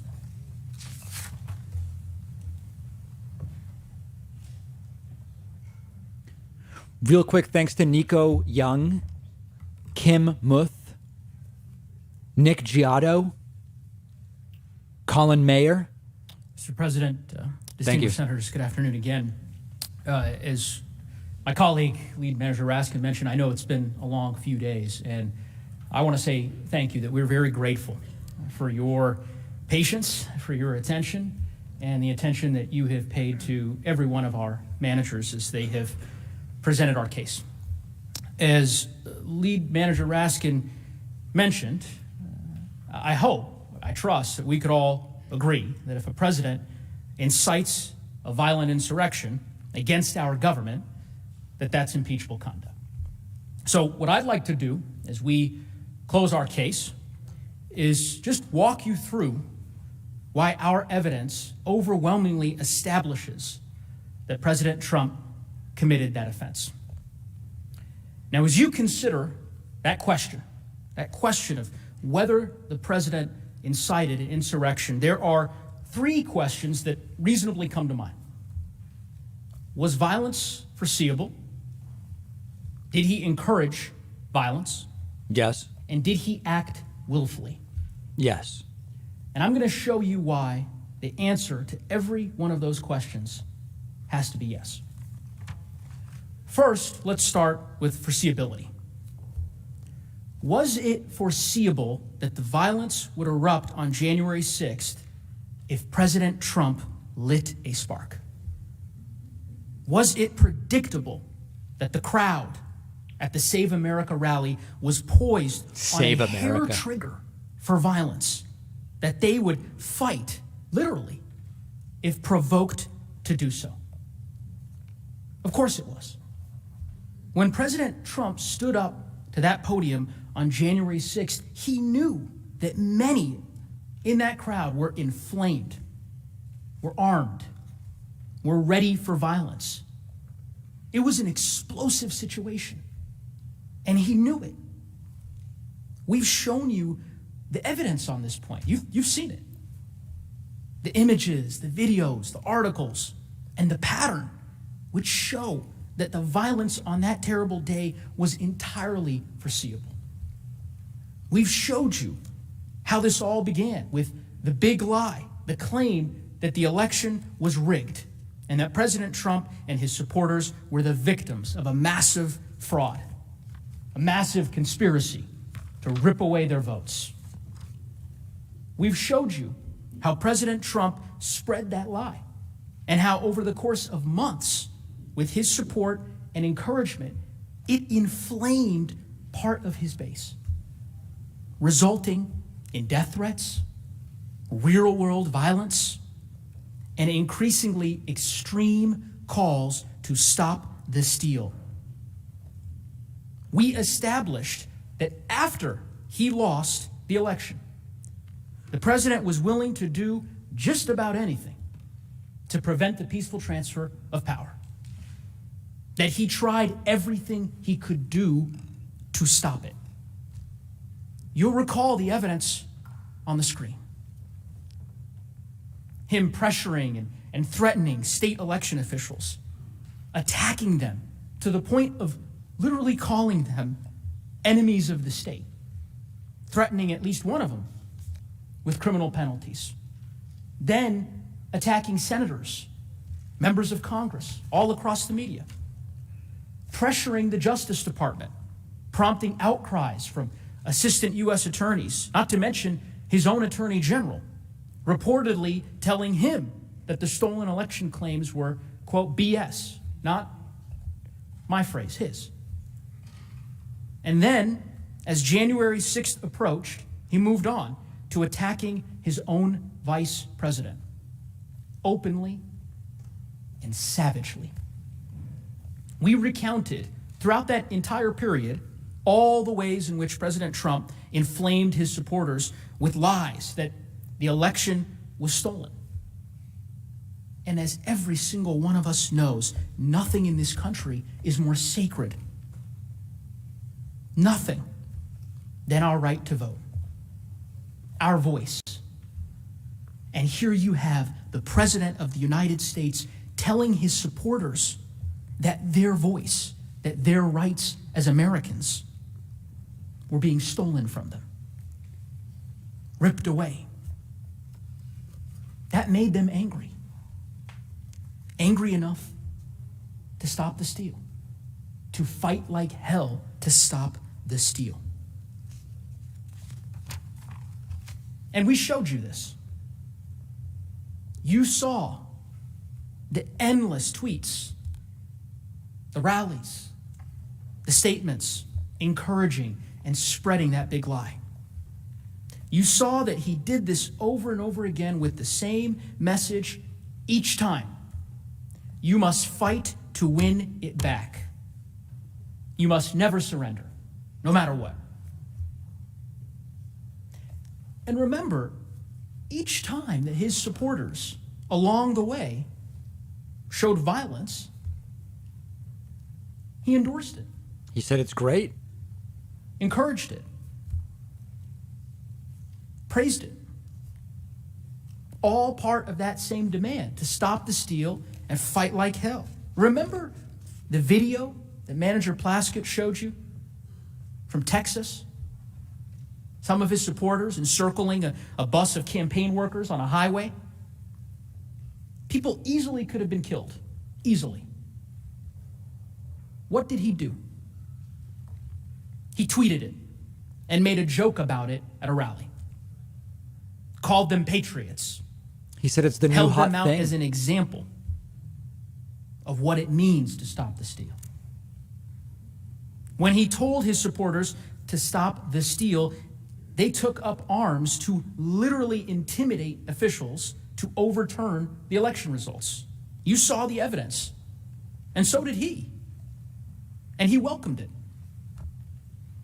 And when President Trump attacked Georgia's Secretary of State for certifying the results, his supporters sent death threats. You saw those in great detail from Manager Dean. Nagus is excellent. What did he do? He attacked the election officials further. When his supporters gathered together to have a second Million MAGA rally, that's the rally that Manager Plaskett showed you, a rally about the stolen election, he tweeted that the fight had just begun. What happened next? It's not rocket science. Fights broke out. Stabbings. Serious violence. Now, President Trump, like all of us, he saw what happened at that rally. He saw all the violence, the burnings, the chaos. How did he respond? He tweeted praise of the event. And then, see it on the screen, he bought $50 million worth of ads to further promote his message to those exact same people. He immediately joined forces with that very same group.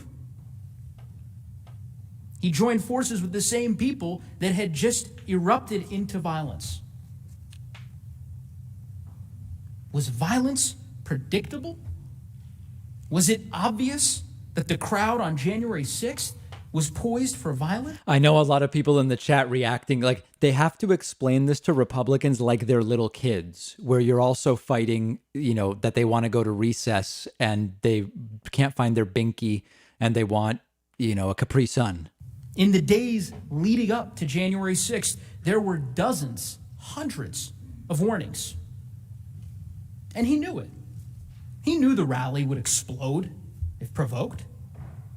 He knew all it would take is a slight push.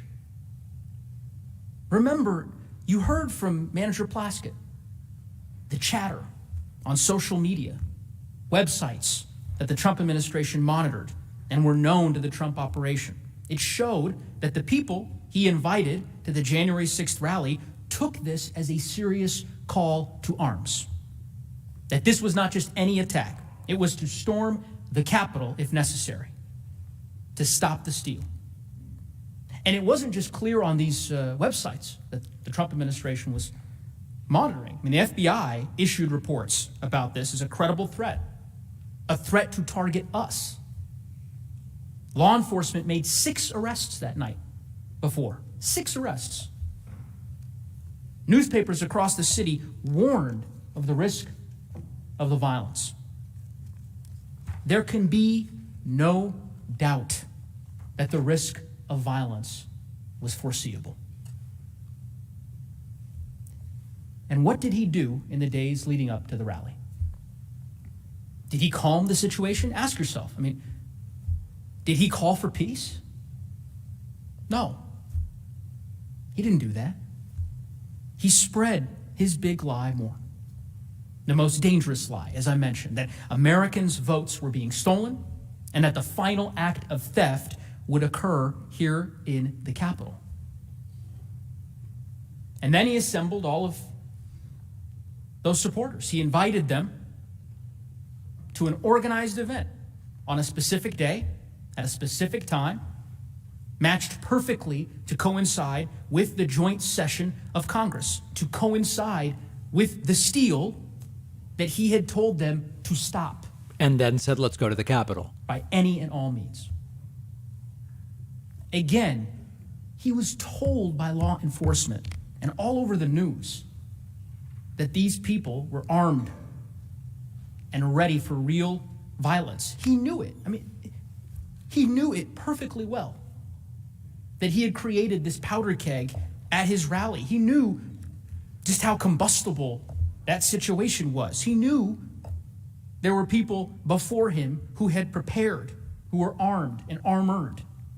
He knew they would jump to violence at any signal, at any sign from him that he needed them to fight, that he needed them to stop the steal. And we all know what happened next. Big lie, very small hands. Did he encourage the violence? Standing in that powder keg, did he light a match? Everyone knows the answer to that question. Right. The hours of video you all have watched leave no doubt. Just remember what he said on January 6th. All of us here today do not want to see our election victory stolen. There's never been anything like this. It's a pure theft in American history. Everybody knows it. Make no mistake, this election was stolen from you, from me, and from the country. At the opening of... We will never give up. We will never concede. It doesn't happen. You don't concede when there's theft involved. I love when he says And gone to use through. a favorite term that all of you people really came up with, we will stop the steal. We must stop the steal. Right. We will not let them silence your voices. We're not going to let it happen. Not going to let it happen.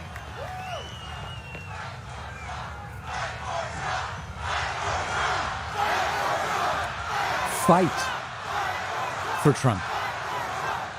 Thank you.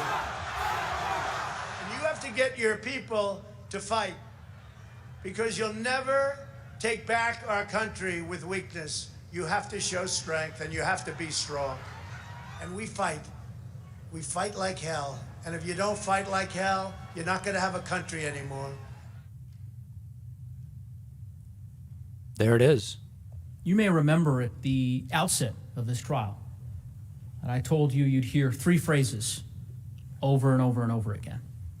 The big lie that the election had been stolen,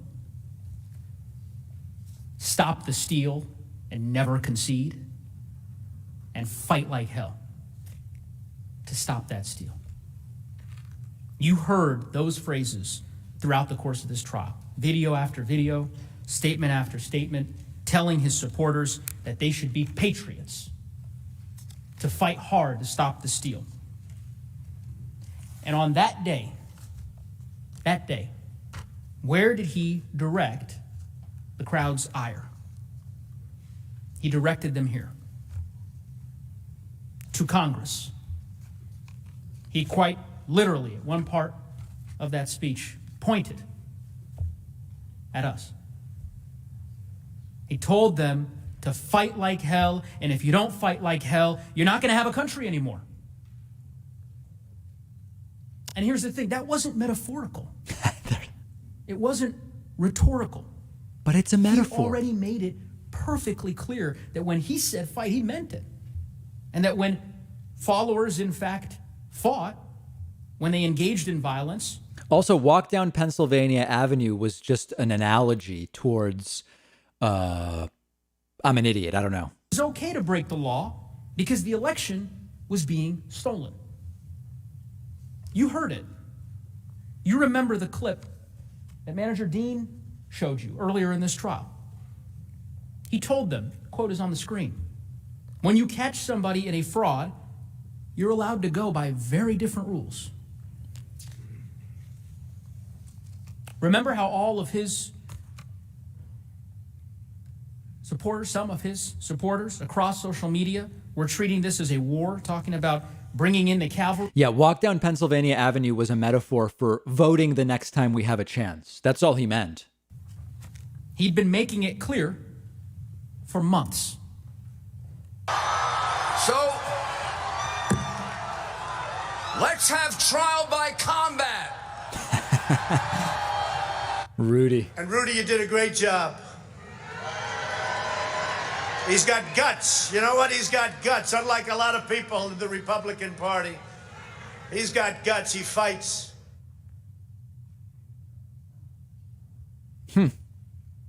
His message was crystal clear. And it was understood immediately, instantly, by his followers. Right.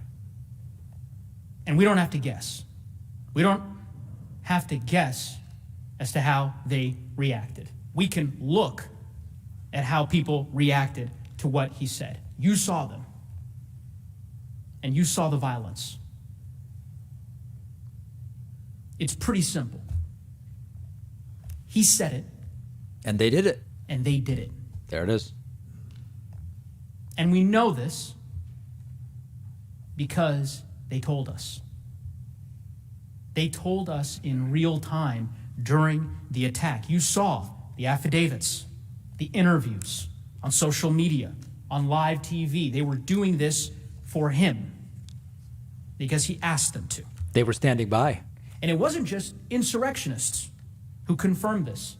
Many, many people, including current and former officials, immediately recognized that the president had incited the crowd, that he alone was capable of stopping the violence, that he did this and he had to call it off because he was the only one who could. Let's see what Representative McCarthy, Representative Gallagher, Chris Christie, these are great Representative clips. Kinzinger, and Representative Katko had to say. I could not be sadder or more disappointed with the way our country looks at this very moment. People are getting hurt. Anyone involved in this, if you're hearing me, hearing very loud and clear, this is not the American way. Mr. President, you have got to stop this. You are the only person who can call this off. Call it off. Pretty simple. The president caused this protest to occur. He's the only one who can make it stop. What the president says is not good enough. The president has to come out and tell his supporters to leave the Capitol grounds. Right. And to allow the Congress to do their business peacefully. And anything short of that is an Now, as many are pointing out, a lot of people would be hurt by the policies of a lot of these Republicans that are calling Trump out. But listen, beggars can't be choosers. His statements in one of the saddest days in American history. The president's role in this insurrection is undeniable, both on social media ahead of January 6th and in his speech that day. He deliberately promoted baseless theories, creating a combustible environment of misinformation and division. To allow the president of the United States to incite this attack without consequences is a direct threat to the future of this democracy. Did the president encourage violence? Yes. No doubt that he did. Final question. Did the president act willfully in his actions that encouraged violence? That seems the easiest to prove.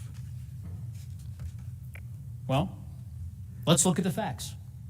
He stood before an armed, angry crowd known to be ready for violence at his provocation. And what did he do? He provoked them. He aimed them here, told them to fight like hell. And that's exactly what they did. And his conduct throughout the rest of that terrible day really only confirms that he acted willfully. I mean, that he incited the crowd and then engaged in a dereliction of duty while he continued inflaming the violence. And again, we don't have to guess what he thought because he told us. Remember the video he released at 4:17 p.m.? Lead Manager Raskin showed that to you yesterday. The one where he said, quote, "We had an election that was stolen from us."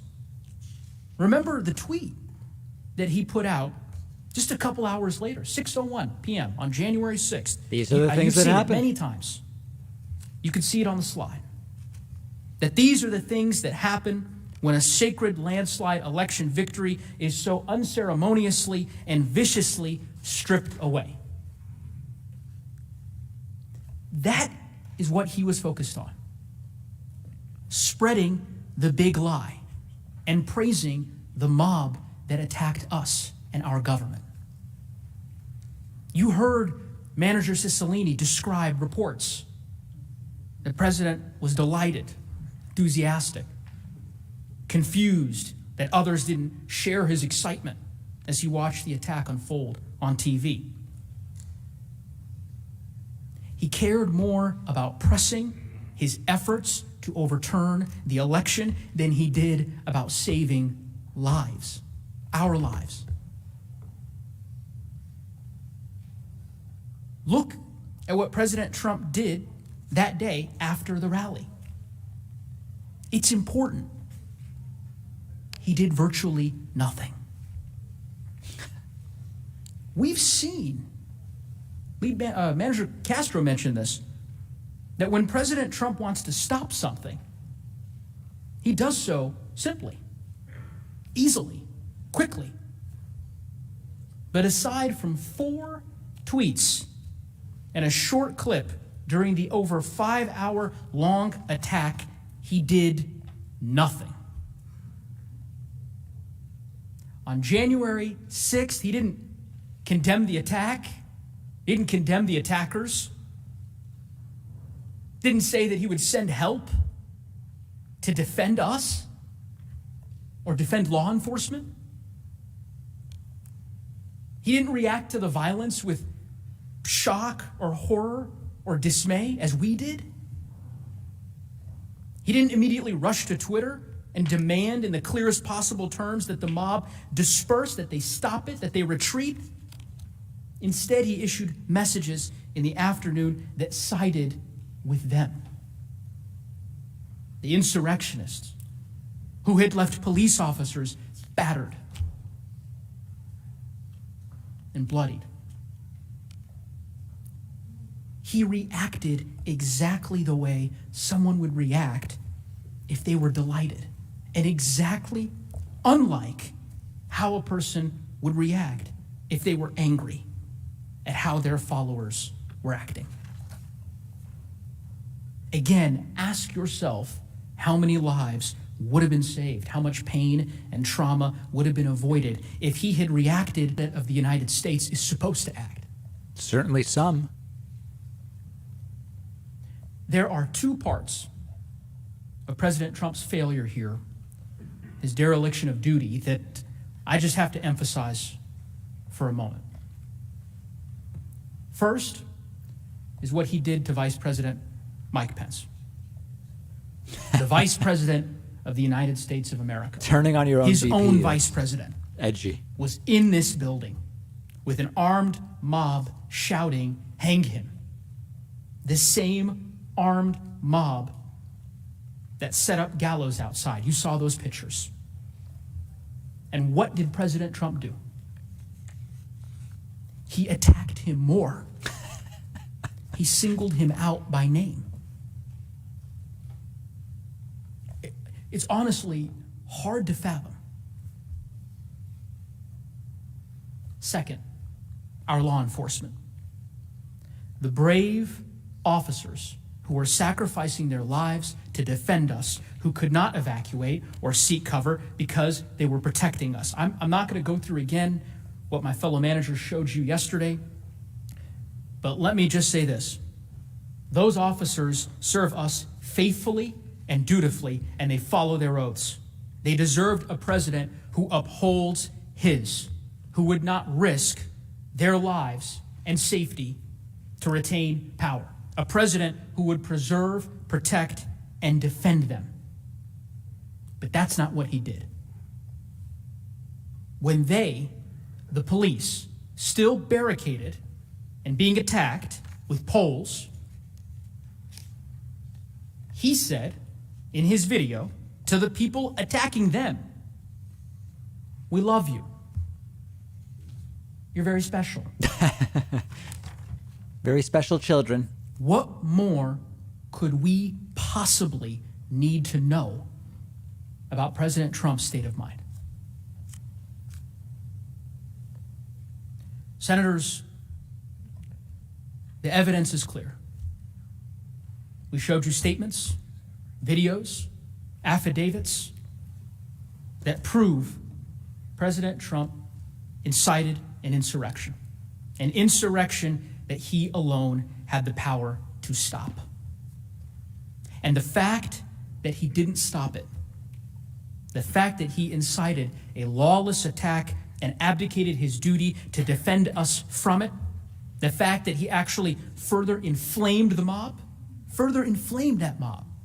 attacking his vice president while assassins were pursuing him in this Capitol, more than requires conviction and disqualification. We humbly ask you to convict President Trump for the crime for which he is overwhelmingly guilty of. Because if you don't, if we pretend this didn't happen, or worse, if we let it go unanswered, You're almost condoning it. who's to say it won't happen again?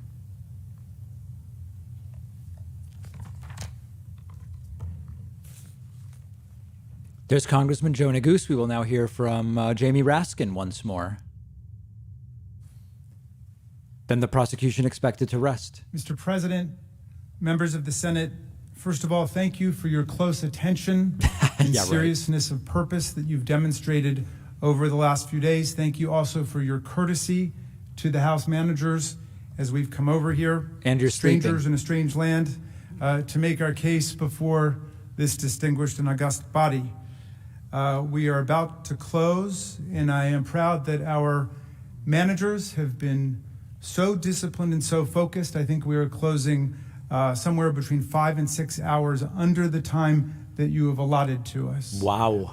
But we think we have been able to tell you everything we need to say. We will obviously have the opportunity to address your questions and then to do a final closing when we get there. I just wanted to leave you with a few thoughts. And again, I'm not going to re-traumatize you by going through the evidence once again. I just wanted to leave you with a few thoughts to consider as you enter upon this very high, difficult duty that you have to render impartial justice in this case, as you have all sworn to do. And I wanted to start simply by saying that in the history of humanity, democracy is an extremely rare and fragile and precarious and transitory thing. Abraham Lincoln knew that when he spoke from the battlefield and vowed that government of the people, by the people, and for the people shall not perish from the earth. But he was speaking not long after the republic was created, and he was trying to prove that point, that we would not allow it to perish from the earth. For most of history, the norm has been dictators, autocrats, bullies, despots, tyrants, cowards who take over our governments. For most of the history of the world. And that's why America is such a miracle. We were founded on the extraordinary principles of the inalienable rights of the people and the consent of the governed and the fundamental equality of all of us. You know, when Lincoln said, government of the people, by the people, and for the people, and he hearkened back to the Declaration of Independence when he said 7 years ago, he knew that that wasn't how we started. We started imperfectly. We started as a slave republic. Lincoln knew that. But he was struggling to make the country better. And however flawed the founders were as men in their times, they inscribed in the Declaration of Independence and the Constitution all the beautiful principles that we needed to open America up to successive waves of political struggle and constitutional change and transformation in the country. So we really would become something much more like Lincoln's beautiful vision of government of the people, by the people, and for the people, the world's greatest multiracial, multi-religious, multi-ethnic constitutional democracy, the envy of the world. As Tom Paine said, an asylum for humanity where people would come. Think about the preamble. Those first 3 words, pregnant with such meaning. We the people. And then all of the purposes of our government put into that one action-packed sentence. We the people, in order to form a more perfect union, establish justice, ensure domestic tranquility, provide for the common defense, promote the general welfare, and preserve to ourselves and our posterity the blessings of liberty. And then, right after that first sentence, the mission statement for America in the Constitution, what happens? Article 1. The Congress is created. All legislative powers herein are reserved to the Congress of the United States. You see what just happened? The sovereign power of the people to launch the country and create the Constitution flowed right into Congress. And then you get, in Article 1, Section 8, comprehensive, vast powers that all of you know so well. The power to regulate commerce domestically and internationally, the power to declare war, the power to raise budgets and taxes and to spend money, the power to govern the seat of government, and on and on and on. And then even in Article 1, Section 8, Clause 18, and all other powers necessary and proper to the execution of the foregoing powers. That's all of us. And then you get to Article 2, the President, 4 short paragraphs. And the 4th paragraph is all about what? Impeachment. How you get rid of a president who commits high crimes and misdemeanors. But what's the core job of the president? To take care that the laws are faithfully executed. And our framers were so fearful of presidents becoming tyrants and wanting to become kings and despots that they put the oath of office right into the Constitution. They inscribed it into the Constitution to preserve, protect, and defend the Constitution of the United States. We've got the power to impeach the president. The president doesn't have the power to impeach us. Think about that. The popular branch of government has the power to impeach the president. The president does not have the power to impeach us. And as I said before, all of us who aspire and attain to public office are nothing but the servants of the people. And the way the framers would have it is the moment that we no longer acted as servants of the people, but as masters of the people, as violators of the people's rights, that was the time to impeach, remove, convict, disqualify, start all over again. Because the interests of the people are so much greater than the interests of one person. Any one person, even the greatest person in the country.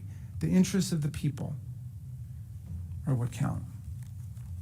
Now, when we sit down and we close, our distinguished counterparts, the defense counsel, who have waited very patiently, and thank you, will stand up and seek to defend the president's conduct on the facts. They might just talk about Yes, I think they will. recipes they It has like. already been decided by the Senate on Tuesday that the Senate has constitutional jurisdiction over this impeachment case brought to you by the United States House of Representatives. So we've put that jurisdictional constitutional issue to bed. It is over. It's already been voted on. This is a trial on the facts of what happened. An incitement, as we said, is a fact-intensive investigation and judgment that each of you will have to make. We've made our very best effort to set forth every single relevant fact that we know in the most objective and honest light. We trust and we hope that the defense will understand the constitutional gravity and solemnity of this trial by focusing like a laser beam on the facts and not return to the constitutional argument that's already been decided by the Senate.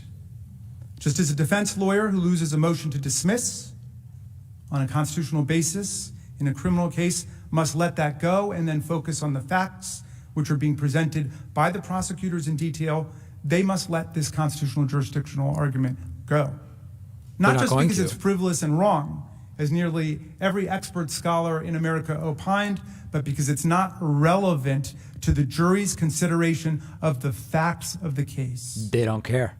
So our friends must work to answer all of the overwhelming, detailed, specific, factual, and documentary evidence we have introduced of the president's clear and overwhelming guilt in inciting violent insurrection against the Union. Now, Donald Trump last week turned down our invitation to come testify about his actions, and therefore we've not been able to ask him any questions directly as of this point. Therefore, during the course of their 16-hour allotted presentation, we would pose these preliminary questions to his lawyers, which I think are on everyone's minds right now, in which we would have asked Mr. Trump himself if he had chosen to come and testify about his actions and inactions when we invited him last week. One, why did President Trump not tell his supporters to stop the attack on the Capitol as soon as he learned of it? Because he liked it. Thanks for the raid, Why Dan. did President Trump do nothing to stop the attack for at least 2 hours after the attack began? As our constitutional commander-in-chief, why did he do nothing to send help to our overwhelmed and besieged law enforcement officers for at least 2 hours on January 16th after the attack began? Because he liked it. On January 6th, why did President Trump not at any point that day condemn the violent insurrection and the insurrectionists? Because he liked them. And I'll add a legal question that I hope his distinguished counsel will address. If a president did invite a violent insurrection against our government, as of course we allege and think we've proven in this case, but just in general, if a president incited a violent insurrection against our government, would that be a high crime and misdemeanor? Can we all agree at least on that? Senators, I've talked a lot about common sense in this trial because I believe that's all you need to arrive at the right answer here. Well, then we're screwed. You know, when Tom Paine wrote Common Sense, the pamphlet that launched the American Revolution, he said that common sense really meant two different things. One, common sense is the understanding that we all have without advanced learning and education. Common sense is the sense accessible to everybody, but common sense is also the sense that we all have in common as a community. Senators, America, we need to exercise our common sense about what happened. Let's not get caught up in a lot of outlandish lawyers' theories here. Exercise your common sense about what just took place in our country. Tom Paine wasn't an American, as you know, but he came over to help us in our great revolutionary struggle against the kings and queens and the tyrants. And in 1776, in the crisis, he wrote these beautiful words. It was a very tough time for the country. People didn't know which way things were going to go. Were we going to win? Against all hope? Because for most of the rest of human history, it had been the kings and the queens and the tyrants and the nobles lording it over the common people. Could political self-government work in America was the question.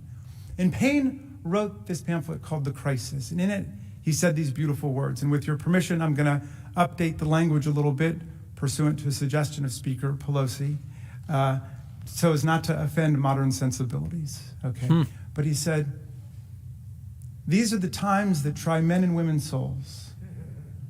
These are the times that try men and women's souls. The summer soldier and the sunshine patriot will shrink at this moment from the service of their cause and their country. But everyone who stands with us now will win the love and the favor and the affection of every man and every woman for all time. Tyranny, like hell, is not easily conquered, but we have this saving consolation. The more difficult the struggle, the more glorious in the end will be our victory. Good luck in your deliberations. Wow. Okay, now that's a joke. That is the presentation for today. Thank you.